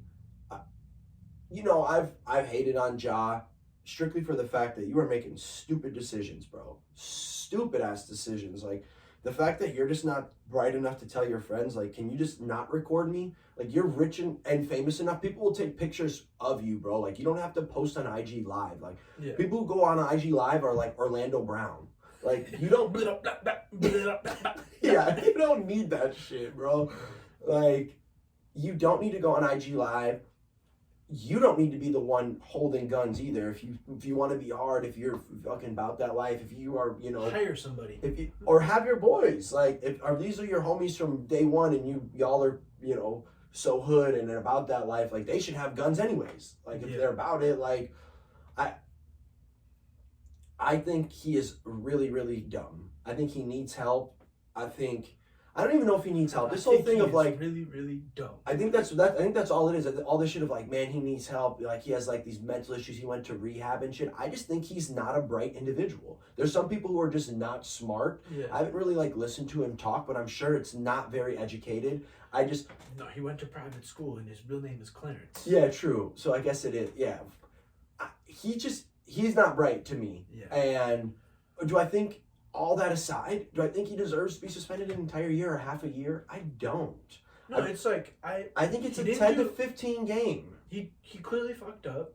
He made some mistakes, like we said, but he wasn't threatening anybody like Damon Arnett, like the Raiders corner. Yeah, he wasn't. He didn't hurt anybody. He didn't get hurt. I mean, besides this, it's not a Gilbert Arenas bringing the gun into the facility, threatening to shoot players. It's just a dumb mistake, and I think he got caught up in knowing he's the guy, he's making money, and he's surrounded by people that aren't going to keep him in check. I think he needs to either have a manager with him at some times right now just to make sure he actually has his shit together, and he probably needs to stop hanging out with a few of these guys. Like, yeah, bro, you're a year away from getting offered another max deal. Like, another $300 million deal. Like, come on, bro. Well, he didn't make All NBA, so I think he can only get like $270 or some shit. Okay, but still, I mean, he's looking at another fat deal. He got dropped by Powerade. You know, Nike is being weird now with his shoes. It's like, bro, you are fumbling bags. Yeah. For somebody who's about that life, it's about getting the bag. Yeah. And you're fucking it all up. You're fucking it all up. I think he needs to surround himself with a couple more people that'll actually hold him accountable. I think he just got caught up in being the man. I agree. I don't think he should be suspended the whole year. I don't even think he should be suspended half the year. I think around 25 games, no pay. Yeah. Like strict. He does not get a paycheck. So he realizes like he doesn't. I mean, he's got bans to fall back on, but there needs to be somewhat of a severe punishment that doesn't equate to the whole year, if that makes sense. I don't know. And everyone just thinks that, you know, Adam Silver's going to drop the hammer because it was one of those things where he kind of went easy on him the first time, and now it's like, well, you made me look fucking stupid. True. You know, so I do understand that. Like, and no one knows exactly what they talked about. Like, if the transcript of like their discussion came out and he was like, look, man, like, I'm gonna take it easy on you. Like, you're a huge image for this league, but like, this is the first thing and the most important thing is the league, you know, and like, it's about our image. It's like to the point where like David Stern back in the day had people only wear suits. He's like, bro, it's an image league. I don't think that was right. You know, he didn't want people to like show their personality and shit because he thought it was like too gangster. But this is not a good image for the league at all. He sells tickets, he sells jerseys, so he's not going to miss out on a lot. But I don't want it to turn into a 40-game suspension. I just think that's, to me, is crazy. I think he does need to get punished. He needs a help. wake-up call. I hope this is like rock bottom for him. I hope it's like, you know, at least in this last video, his gun got a little bigger because the little pea shooter blick was like one embarrassing. Plus, you're like waving around a small little 22 of like, look out. Yeah, you know? I got you, ass. At least you're holding a Glock this time. Yeah. I'm fucking crying. But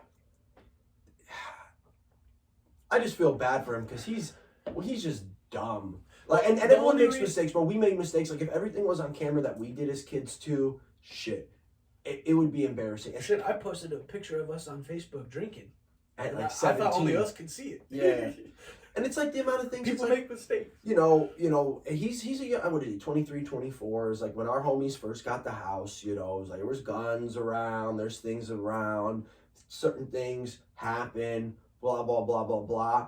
But we're making hundreds of millions of dollars as one of the biggest superstars in a league that gets billions of dollars a year and hundreds of millions of viewers a year worldwide. And like this whole like Silver saying we've found additional information but hasn't really said anything about it. I think it's more just leaning like what you said is we kind of took it easy on you the first time, kind of let you know like, hey, don't do this, but then you continued, so we got to make a point. And I think that's just really what it comes to. And he went to a rehab? I don't even think there's any additional information. I don't think so either. And the fact that he went to like a rehab to me is just kind of a joke. Like when you check into rehab, you're there for 3 months. He was there for 3 days. Yeah. Like, what do you learn in 3 days? This is where the safety is. This is the clip. This is how you put it in the holster. Yeah. Later. He stayed sober for 3 days and got his coin and bounced. I don't know. I'm really intrigued to see how Adam Silver does this. He drops his bombshell to give you something to talk about.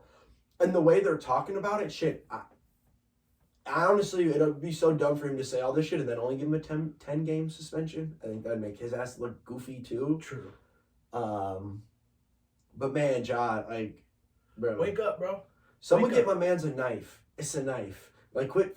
Be different. Yeah, you need to start hanging out with 21. Get a katana or some shit and be like, I'm a samurai. I'm into Naruto and shit. That's my Yu-Gi-Oh blade. Yeah, Yeah. he's really dumb though, and I think the NBA will come down hard on him. I think it's going to be a point where we see the suspension and be like, fuck, that's too many games.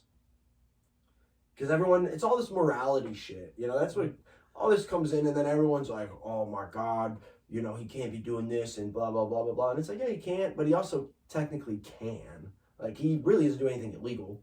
No, he was in a legal carrying state too. Like the police department came out and said, like, we're not pressing charges on him. So it's all legal. purely Just a morality image. thing and image for the league. Yeah. And that's what it's gonna come down to. So, but for real, wake up, bro. You're fumbling the bag. Go to a shooting range. Yeah. You want to be playing with guns so much, just build a shooting range on your property. Yeah, facts. All right. That's all I got on Ja. Me too.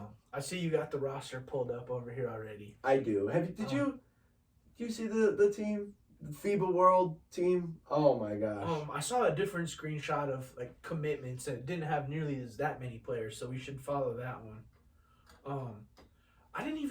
I forgot about this FIBA thing. So is this every 2 years so that to just kind of space out the Olympics? I think so, because it's like basketball can still stay like relevant within the world. Yeah, and there's like the FIBA for soccer too, I think, and like True.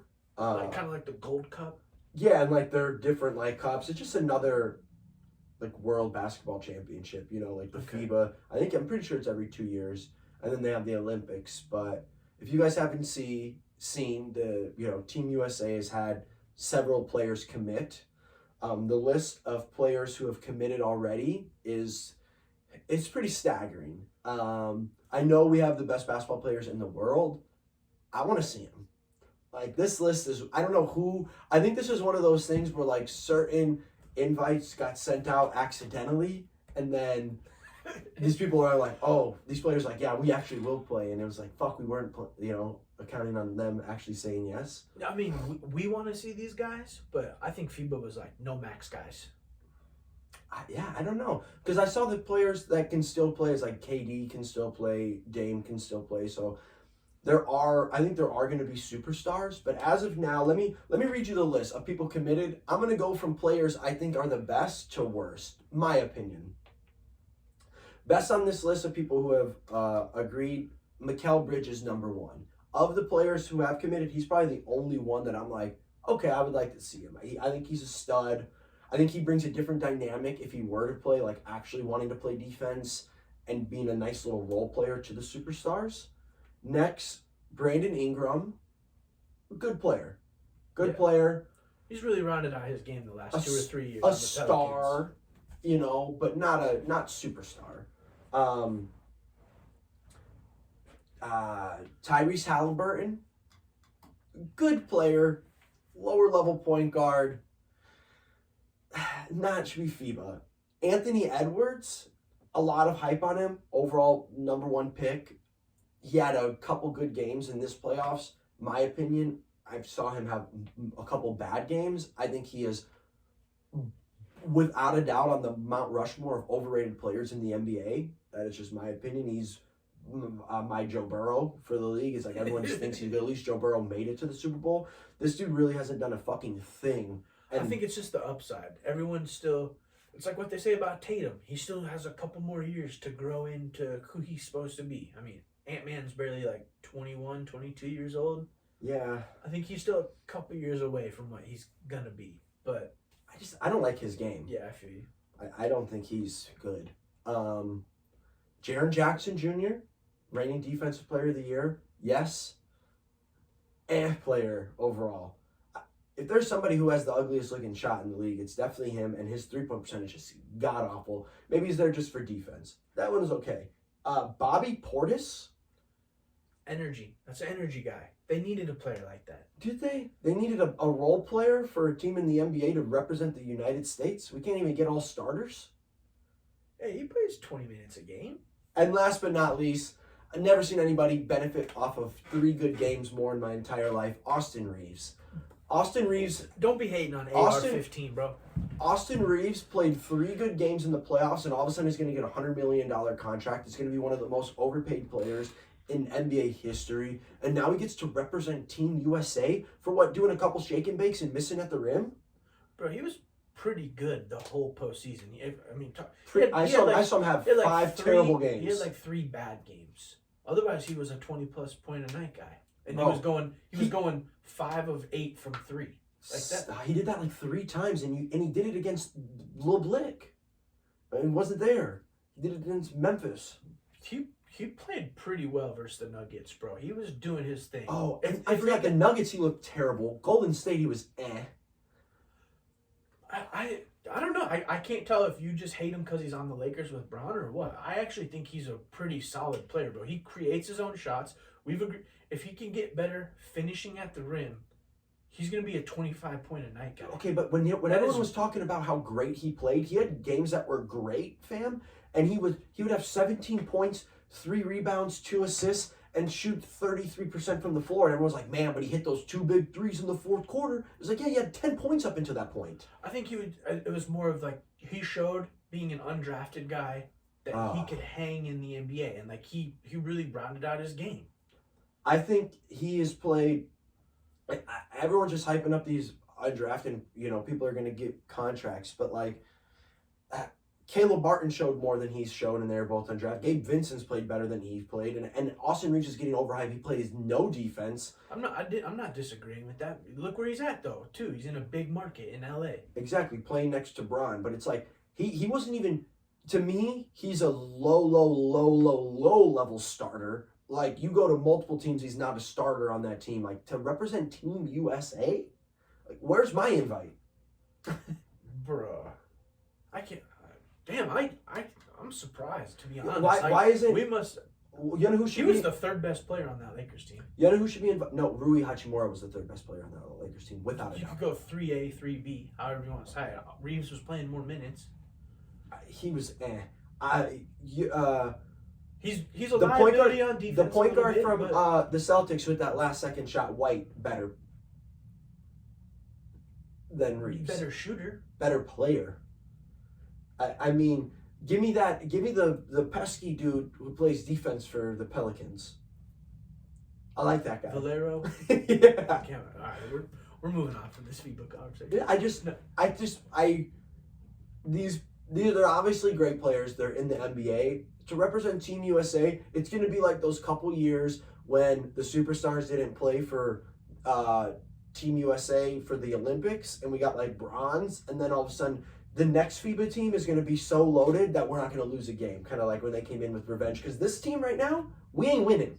Bro, I think we are. And honestly, I don't think it's from USA. I think it's from everyone else just for viewerships and money. Like, if we go out there and we put out fucking KD and Bron and Luka, we're going to blow out everybody by 40. Luka's on a different team, but that's what everyone thought about even in the Olympics. We had all these great superstars, and there was so many close games, and it took KD going crazy KD for us to win gold. Him and Lillard were the only real superstars on that team.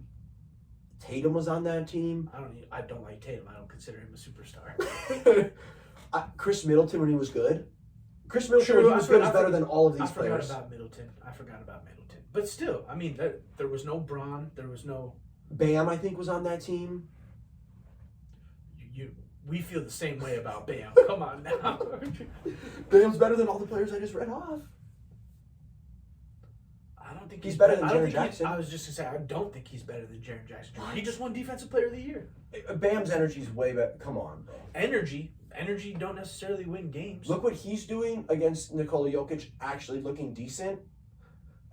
Well, Jokic has always been knocked for being a piss-poor defender. I'm just saying for what Bam's defense on Jokic. Like he plays some pretty decent defense and he's getting boards. Like, but Jaren Jackson couldn't even outboard AD, and Jokic and they dominated AD in the boards. Denver. They didn't dominate him. Homie just couldn't hit a shot. Their games, he had 6 boards. No, I think that was one game. I legit think that was one game. But it happened. No, I honestly, I think it's more from a world standpoint of like, yo, we want views, we want viewership. You guys can't we want to see a game. We want to see a KD. You can't overrun us with the top 10 players in the league. I want to see Steph. Steph might join. I hope so. I don't know, and like a lot of times he's a top 3 player in the league. We're in this weird thing right now, bro. Where like a lot of our superstars that we actually really like and enjoy watching are getting older. I know. Sad. Like even Steph. He's 34. He's 35? getting pretty like I know. We're transitioning to a the different younger superstars. Like Tatum will probably join that team. Yeah, you know who I'm surprised is not already on this? Lil Blick and Zion. I'm crying. That's who Zion needs to play. He needs to play himself into shape and stop fucking these OnlyFans models. Did you see all that? Crazy, bro. Homegirl is still going on Twitter. Bro, putting him on blast. She said yesterday too. She's like, I know you still like eating my. Oh no, and getting like, all crazy. Yeah. So if you guys don't know, Zion is having a girl. I think he just did his gender reveal with this lady, and it comes out. He's having multiple relationships with multiple women. Teach their own. Hey, my man was quote unquote single. He's a superstar, but funny enough is this one girl, the OnlyFans model, they had a relationship and she's putting him on blast strictly for the reason of, hey, I was the one motivating you to get in shape, to be healthy, and kind of painting this girl that he's with now as like the one of like, fuck it, babe, stay in, like, let's order Chinese for the 3rd time today, and like not giving a fuck about his health. And she was like putting him on blast, like, I was the one actually trying to help you be better. And yeah, she straight up was like, I fucked you into shape. Yeah, and now, I don't know, that's just so funny that even like he's getting put on blast about not being in shape by his 2 ladies. Like, clearly this is a thing going on in his head all the time. Yeah, and I don't know, I think Homegirl is just trying to stay relevant and she's bitter. Grabbing on the timeline when she can, because like there's also talk that she's been blasting him saying he was gonna move her out to New Orleans. Well, she had screenshots on that. Yeah. The screenshots were from December. Yeah, it's June. Yeah, girl, you ain't getting moved out. Would have happened already. My dude's a million. I think she's just bitter, but it is hilarious. No, Zion needs to be on that team though and get into shape for real. He needs to get his head right because his body was fine. He just ain't feel like Zion. Yeah. But, like, I know he's never really participated in teams, but, like, a Kawhi Leonard even, He probably hurt his knee again. There's just still a lot of bigger name stars. James Harden. No way, no. He's at the strip club right now. Yeah, true. He's at Diamonds. You made a good point, yeah. You made a good point. It is like it's ushering the younger superstars and the people who were gonna be our new Bron, Steph, KDs, But man, I hope Jamal Murray plays. The only thing, I don't think we'll see anyone from the Heat or the Nuggets, purely for the fact that they're just still in the finals and they're still playing like hard basketball. Jimmy may play. I don't know. I think they take a break. That's what I'm saying. Like, I think they want to take a break. Like, true. To go from, especially if you win it. Because if you get to the finals and you, especially if you win for real, if you get to the finals though, I mean, depending on how the series went, you've played a minimum of 16 extra games. Yeah, Book was on that Olympic team. He should be on this team. He's young. Book should be on that team. I mean, he finished the year on fire, but still, that'd be a good move. I'd like to see that. I'd even like to see that Anthony Simons from Portland. Yeah, he's good. Good little shifty dude. De'Aaron Fox. Where's SGA? SGA. He's French, or some shit. Oh, true. Yeah. But De'Aaron Fox just won Clutch Player of the Year, most fourth quarter points. Yeah, he might. That'd be a good move. Yeah, but let's get. Sorry, I saw that and I was just like, Austin Reeves, Bobby Portis, what team are we putting together? Like, if we were going all B-level stars, we still will win. Yeah. Get my trash boy Zach LaVine. For real. Vucevic need to be out there too. Yeah, he's European too. But DeRozan, I keep forgetting this is like a world. yeah, we're thing. representing USA. Yeah. My bad. Help me out here with the Saudi prince just buying everybody. Come to find out, it is the Saudi USA team. It's our main sponsor. No, another person who should be on there. Let's just integrate right into our finals talk too. Tyler Hero should be on that list. He hasn't played basketball in 3 months. He got hurt the first series. He did break his hand versus the Bucks. Let's just get into this. There's been a lot of talk about him possibly coming back for the Heat. Personally, that'd be the worst decision the Heat could make. They have a nice little flow. They're playing well right now. What I've seen from Tyler Hero, what I said about being overpaid for Reeves, he's going to get paid because a player like Hero got bread. Hero, to me, is the most overrated player in the NBA. He's more overrated than Anthony Edwards. What he brings to a team, zero defense. He was a sixth man of the year who they paid like a starter. He should have stayed in that sixth man of the year role. He's not a starter to me. He's one of the streakiest players in NBA history. And when he's cold, he's cold. When he's hot, it's 25 points. It's not 50. I think Hero is a borderline. Austin Reeves may be better. I don't like Hero. Dude, I don't like he's him. He's a really good scorer. Like he has a couple highlight plays, yes. And then he has the Tatum effect where it's like, I can do that every single possession. And he has 7 bad possessions after one cool shot made. No, He's not a smart basketball player. And I just think, I mean, broken hand aside, I just think this year was a weird year for the Heat in general, and a weird year for him because he got the bag. I feel like, I mean, not to go over to the NFL, but we saw with Debo. Debo had a down year. He came into camp a little out of shape. I just think these guys don't have, especially the younger ones, once they get a fat bag like this, they just don't have enough discipline to carry on like they did the year before when they were trying to get the bag. Like, that contract year, you get the 110% effort on everything. Well, and that's why these teams want you to be hungry to win a ring, not to get a bag. If you're hungry to win a ring, you'll get the bag, and that'll come. Yeah. But you need to be hungry to play well, and, I don't think he is. And it's a broken right hand. I think if they bring him in, he totally fucks up what they have going on. Because it has to either cut Duncan Robinson, Gabe Vincent's, or Caleb Martin's minutes, because he's going to come out and want 25-plus minutes a game. Yeah. He's going to take... He's not playing. They're just in a groove right now. But they just lost game 2. Will it be one of those things of like, well, we didn't have Hero, blah blah blah, like crutch? It'll definitely. But it's like you already beat the 2 teams who had a better record than Denver without him. But it will be talked about because Denver's just a deeper team overall. When they can put out people like Bruce Brown and Jeff Green, and they got Christian Brown putting up 17 points, it's gonna be like. Shout out to Kansas. Wish we had Hero. We could have used a little bit more consistency from shooting. And they're like, yeah, that's 20 points a game we're not getting. It's like, yeah, it's 20 points a game on terrible efficiency. Yeah, as far as game flow goes, I do think it would be a bad move. He's not going to be in game shape. He's going to be a little rusty. He's going to not be in the flow as much with the defensive calls and everything. But the reason they lost game 3 was they went like 11 of 40 from 3. So it's like, if they do lose and he doesn't play, it'll be like, maybe we should have tried to give him 15, 20 minutes. Bro, they're the second 8 seed ever to make it to the finals. They're the first team to make it to the finals. I think only the second team to make it to the finals with a negative point differential in the regular season.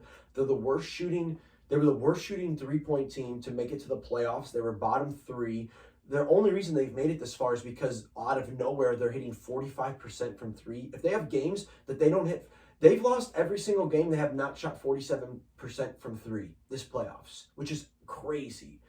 That is not sustainable with Hero. 47% or better? Yeah. Okay. Those are the only games they've won in the playoffs is when they've shot 47% or better from 3. That is just like crazy, hot, streaky shooting. That's like, I don't think Hero adds or takes away from that. Like, this is just a crazy run. And like, they're really not a good team when they don't hit crazy threes. Like, that's... No, I think I heard it on, was it Bill Simmons or whatever? He's like, maybe it's time to finally start treating this like a team that just got hot at the right time, and they are a team with 7 undrafted guys. It is. Like they don't have It sucks, but that's the truth of it. You know, They don't have multiple ways to score. It's literally, hopefully, Strus hits hand in the face crazy threes like they did versus Boston, and we'll win. But this is the downfall of that style of play. If you're not hitting your shots, you look like a total shell of yourself as a team. They're undersized. No, and I saw, they only had like 30 points in the paint. Game 3, like they definitely lived and died by the jump shot and the 3-pointer. They got like, rebounded by 25, fam. Yeah, and Denver had like 70 points in the paint. Like, yikes. Denver just made good adjustments for Game 3. We got Game 4 coming tonight. They actually only got 1 day off rest this time, which I think is weird.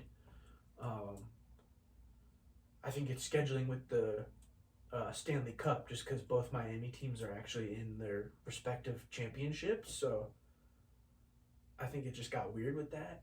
Well, and last year was such a fucking weird thing when Florida was playing and Miami were playing at the exact same time. It's like, these people are fans of both teams. Like, why are you having the games at the exact same time? Like, do y'all not have the NHL's number? Hey, can y'all make this the night game? Yeah, for real. Yeah, I think Miami was just clicking on all cylinders for the right time. I think they're a good team. It is Heat culture, but they're just not as good of a team as Denver. Realistically, Denver had a sloppy fourth quarter, and Duncan Robinson hit 10 quick points, and that's why they're not down 0-3.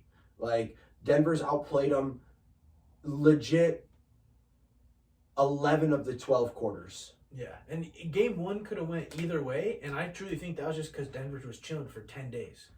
Yeah. Like, when you kind of, after that third or fourth day, I think mentally you just start to relax a little bit. I mean, you can do whatever you need to meditate and whatnot, stay on, but naturally the body, it just takes a little bit to get reacclimated. So I think Game 1 was probably purely from a standpoint of Denver just hadn't played competitive and they basketball still won like by over 10.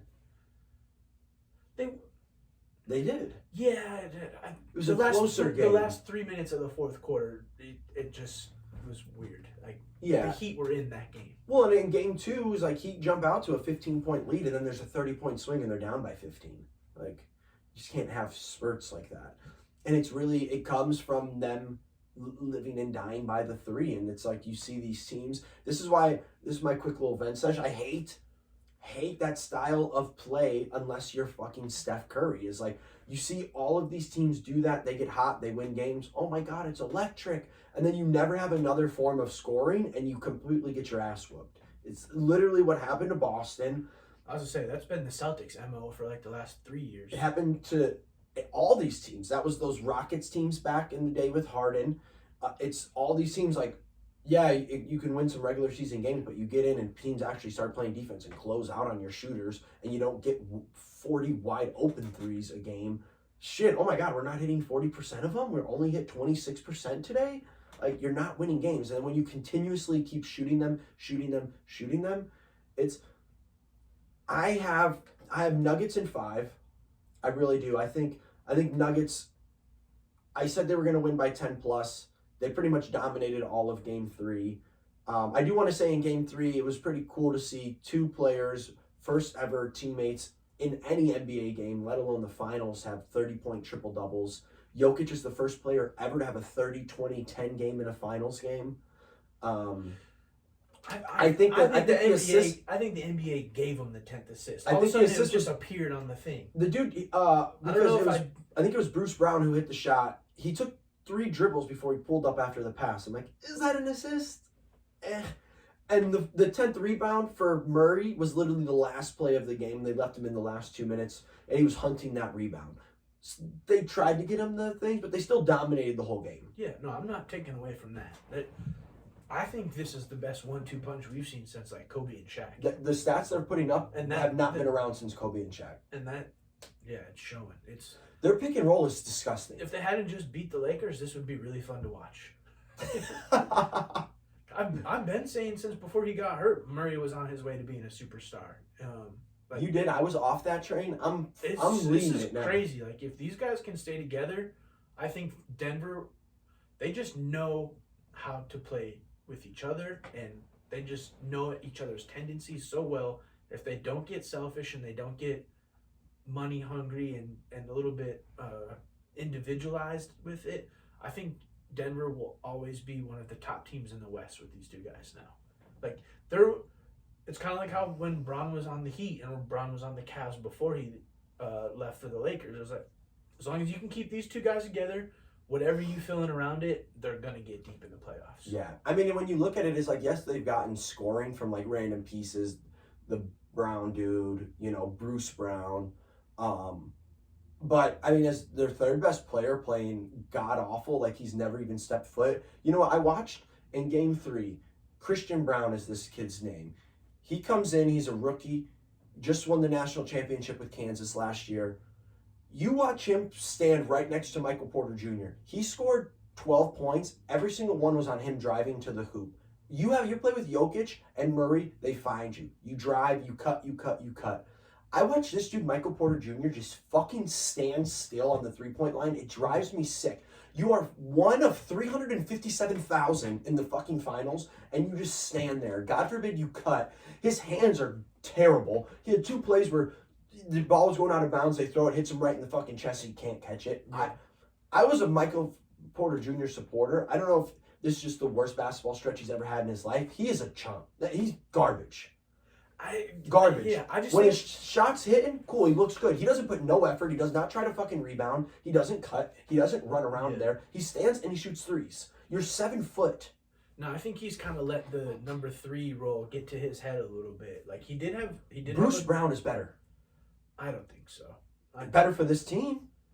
He's playing way better. I mean, yeah. I don't. Michael Porter Jr. is just, if he gives a little bit more effort on defense, he's still a great player.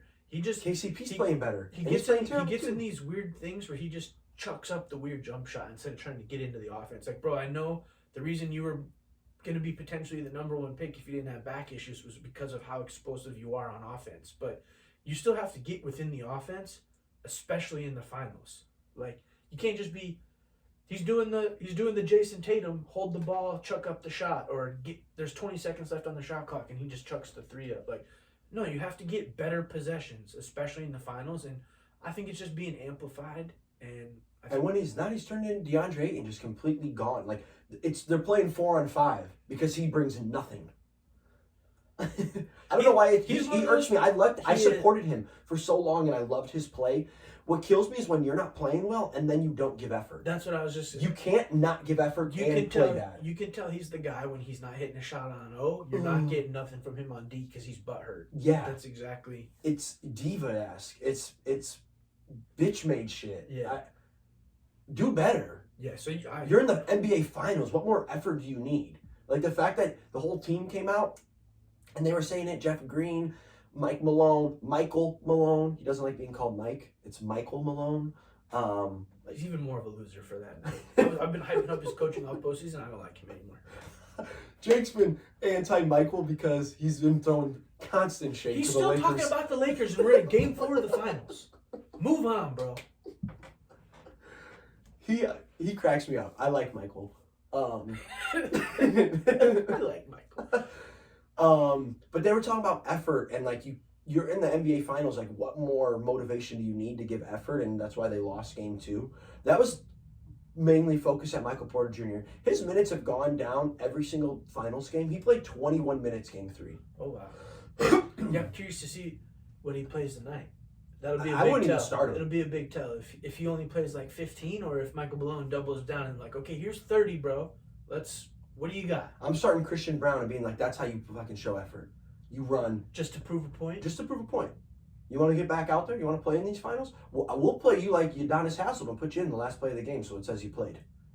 That was cool. Oldest ever player in finals history. Yeah, so what do you have going forward? Yeah, you got Nuggets in 5. I do. I think Nuggets in 6. Oh, you think Heat get one more? I do. I think Heat win tonight at home. Game 4. Okay. I think they had such a piss poor performance Game 3 that it's going to be hard to follow that up again. I think they're going to shoot a little bit better tonight, and hopefully that's the difference. Because I mean, what's funny, not a lot of people are talking about. Denver was 5 of 18 from game 3. Yeah, they did Like not. they look did good. not shoot the ball well either. They were crushing Jokic in the and Murray. paint. They made a great adjustment from game 2, and I don't know. I think the Heat, Spo, honestly, before we finish up, I think Spo deserves more credit than Steve Kerr. Like Steve Kerr was given a great team. Granted, they drafted a lot of those guys, but he didn't draft them. You know, he stepped into a great situation when they fired Mark Jackson. Spo has been to 3 conference finals in the last 4 years, been to the finals twice in 4 years, with, I mean, Jimmy Butler and Bam being like the main piece, but they've kind of had a revolving door around players. Like Oladipo True. got hurt. And in my These are opinion, all Bam's undrafted. garbage. We shit on Bam any chance we get. He may be the most overhyped player. So in the I league. just want to say that I think Spo deserves a ton of credit, and he might go down. I think he's probably number 2 coach in the league behind Popovich. I was going to say, I think he's better than Popovich right now. I think Popovich is getting the Belichick treatment of, hey, my winning percentage is so good when I have fucking Tim Duncan. Yeah, And then true. afterwards, it's like when he doesn't have these amazing players, he had Look how fucking, they've been. he had the Admiral. He goes right to Tim Duncan. He gets Tony Parker, Manu Ginobili, and a plethora of amazing role players for 20 years. And you have this amazing winning percentage, and you have the longest streak of making it to the playoffs. We understand that. What can you do to rebuild afterwards? You look at Belichick. He's a losing coach without Tom Brady. He has a losing record in Cleveland and the years after Brady. It's clearly shows it was a 75-25% split with that. The coach plays a role. NBA, I think coaching is a little bit more. I may say NBA coaching is a little bit more important than NFL coaching. I think it's just more about understanding I think the game and the game flow with coaching in the NBA, whereas like NFL is like actually plays and I think it's more coaching scheme on the spot, I should say, because you need to be able to adjust faster in the NBA. And I think adjustment-wise, I think Spoelstra right now is the best coach in the league. I really do. I think overall grand scheme of things, Steve Kerr's still up there, but I think Spoelstra, I think he's above him. I think he's above Popovich right now. I really do. And I think people are sleeping on my boy Michael Malone. I think he's up there. I think what he's shown, Denver, yes, they dropped the ball a few times, in the playoffs these last few years. They finally get over the hump this year, but they have been competitive every year for the last 5 years. In a tough West, going through the best dynasty in the last 20 years in the Warriors, it's been tough to compete in the West. The West's been loaded, and they've still been there. But Spo, without a doubt, I think he's the best. I think he's the best coach in the league. Yeah.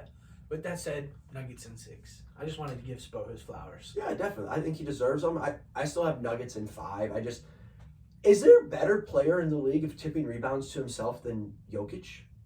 The amount of boards he gets just doing that is ridiculous. It'll be Wembanyama now, but I mean, bro, he's just big clumsy motherfucker out there. He's 227 foot. Like you can't box him out. And his shots just look. None of them look like they're going in. The And overhead everyone shit, goes in. I can't stand this. It's like the granny roll versus bowling. You just And behind the head. butter. It's butter. You don't even touch rim. No, He may have the best touch in the league. Up there. But he's up there with like point guard touch. There's no big man that has touch like him. No, It's soft hands. But man, he needs to get a Jergens commercial because that hands is soft, boy. Okay, last question before we get out. Is he solidified as the best player in the league? Oh, I think Is he That's over been- Giannis, Durant? that's been established this year. I think. Really? I just think, like you said, he has the touch of a point guard. He has the soft hands. He's got the Jergens touch. It's like, no, I think Giannis is probably number 2, because I think it really just, what do you want? Do you want more consistent offense, or do you want someone that's going to give you just high end motor, play every defensive possession? What do you want? You want stronger defense, or you want stronger offense? Because Jokic is much better on offense. Like, he has a jump shot. He's pretty consistent shooting. His jump shot's butter. He can attack the lane, and he's even got a little finesse in there. Like, whereas Giannis just bully ball. Yeah, and he's a liability at the free throw line. We saw that, Yeah. Giannis. And his shooting, I think Jokic is better. No, Giannis's defense, his energy is more there. He's fast. He can, he takes one step from the fucking half court line and he's dunking. The athleticism is nowhere near. But I think what Jokic does is no one does it. No, and he's just such a cerebral player too. Like he knows the right basketball play. He's a lower level Bron in that sense. Like I do think Bron is still probably the smartest player on the floor. Not every anymore. time he's Not out anymore. there. He makes this year. He showed he had terrible possession. Don't blame it on the foot. I was gonna blame it on the foot. Don't blame I it on was gonna blame He it on the made foot. so many dumb basketball But possession. if you look at the tape from the beginning of the year towards playoffs when he had the foot injury, he wasn't taking those shots in the beginning of the year. He was driving and he was trying to get to the lane and get to the line. Bron is still up there. Jokic, I think, has surpassed him as the most cerebral player in the league. I disagree. I'm sure you do. It's number 2 behind Bron. But I think without a doubt, KD is still my favorite player, and when he's clicking, there's no one in the league like him. Like he's still the most unguardable player. Of like when he's clicking, it is what it is. He's gonna give you 40 on 10 shots. It seems like. But when was the last time we really saw that with KD though? I mean, he did it a couple times this year, but he got hurt. I mean, when he was playing in Brooklyn this year, he was leading MVP. He was filthy. True. And then that was like the first 20 games of the year. Yeah, but he didn't look great in the playoffs. He had a couple inefficient games. In my opinion, it was always like 1-2 with him and Giannis. I don't have Embiid up there. I think Jokic is. I know I said Embiid deserves MVP, and I really like Embiid's game, but he be flopping all over the place too much for me. He's too much. Jokic is different. This dude he's different. He's a flopper though too. He's different. His shit is goofy. He is different. Like he's a goofball out there that you think would put up 10 and 10. He's out here dropping 30, 20 and 10. Crazy. Man. Okay, yeah. Jokic, officially best player in the league. It only took He's not the most cerebral though. You see this right here? I still got the Bron jersey up in solidarity with my dude. Oh no. Especially if they get Chris Paul, finals appearance. Or is he going to Dallas? No, that's fucking. No. It just wouldn't work. Mavs don't have picks. Lakers don't have picks. And it would have to be a Luka versus Bron type swap, and that's like. And they're not giving up Luka. Luka. Never happen. Yeah. First of all, the only way Bron would go there is if Luka and Kyrie were there. Yeah. And it's like it's just there's no. The Lakers would take that in a heartbeat. You want to give us Luka? Done. Yeah. I think at that point they'd probably try and get rid of AD too. For real. You know, as much, and then we've already talked about this, but as much criticism as Bron has gotten for not getting to the finals, I think AD and D'Lo deserve more blame still. AD was there to be the number one guy. They talk about him in the conversation we just had. People talk about him like he should be in this Jokic, Giannis, Durant. That motherfucker, he ain't played that. He's played like that one time in his career, and it's for a 3-week span in a bubble with no fans after he just had 4 months to get healthy. That's the only time he's ever played at that level. Like, got him in the top 75 team. It's crazy. The fact he was in over Dwight Howard is sick. He's up in like the 50s. That too, I think. He's over Dwight Howard. That is sick. Dwight Howard won Defensive Player of the Year 3 years. Yeah, that's That's all I got. That's all I got. Nuggets in 5. Let's wrap it up. I know we will keep you guys up to date. Minicamp is around the corner. We'll be having some football. We'll keep you up to date on everything MLB. I do want to say shout outs though. We haven't said anything about NHL. Shout outs to Florida getting that dub last night. It was must win for them. They could not go down 0-3 to Vegas and really stole it. They scored with 2 minutes left in the third period and then get the dub in OT. Huge momentum builder for Florida. Definitely. But Vegas looks good, man. They look like the better team. Their puck possession is absurd. They're good. #rigged. Yeah. How much money Vegas spending? They're fine. Stanley Cup Finals twice since their existence. Probably gonna win it. I just want to give a quick shout out to the Stanley Cup Finals. I haven't said shit about it. Yeah. And we actually watched some of the games too. So that. Yeah. Yeah. But yeah, huge win for them. So yeah, we'll talk maybe a little bit of that, next episode. Keep you up to date on the finals. Yeah, and maybe if anything else unfolds with this PGA Live situation, more details will come out. Obviously, we'll see everything. Whether the former Live guys get fined to come back or whatever. Yeah, so we'll keep you guys up to date on all of that. But as always, please remember to like, subscribe, hit the bell, follow us on Instagram and TikTok, _we think we know _ Our videos are available on YouTube. It is the We Think We Know Pod. And don't forget to tell your friends about us. Deuces. Later. 53. No, I felt like that was a pretty good episode. I did too. I like when we have Shit. just multiple conversations to talk about, because I feel like it just keeps us rolling and we don't get stagnant, because it's like, all right, next subject. Yeah. I thought that was great. Low key. What time is it? 11:15. Sorry it's fucking so late for you. No, I don't even care. It's whatever. I'll probably just go out for a few hours today. Hour 53. Good shit. Can you hit that yeah. for me, please?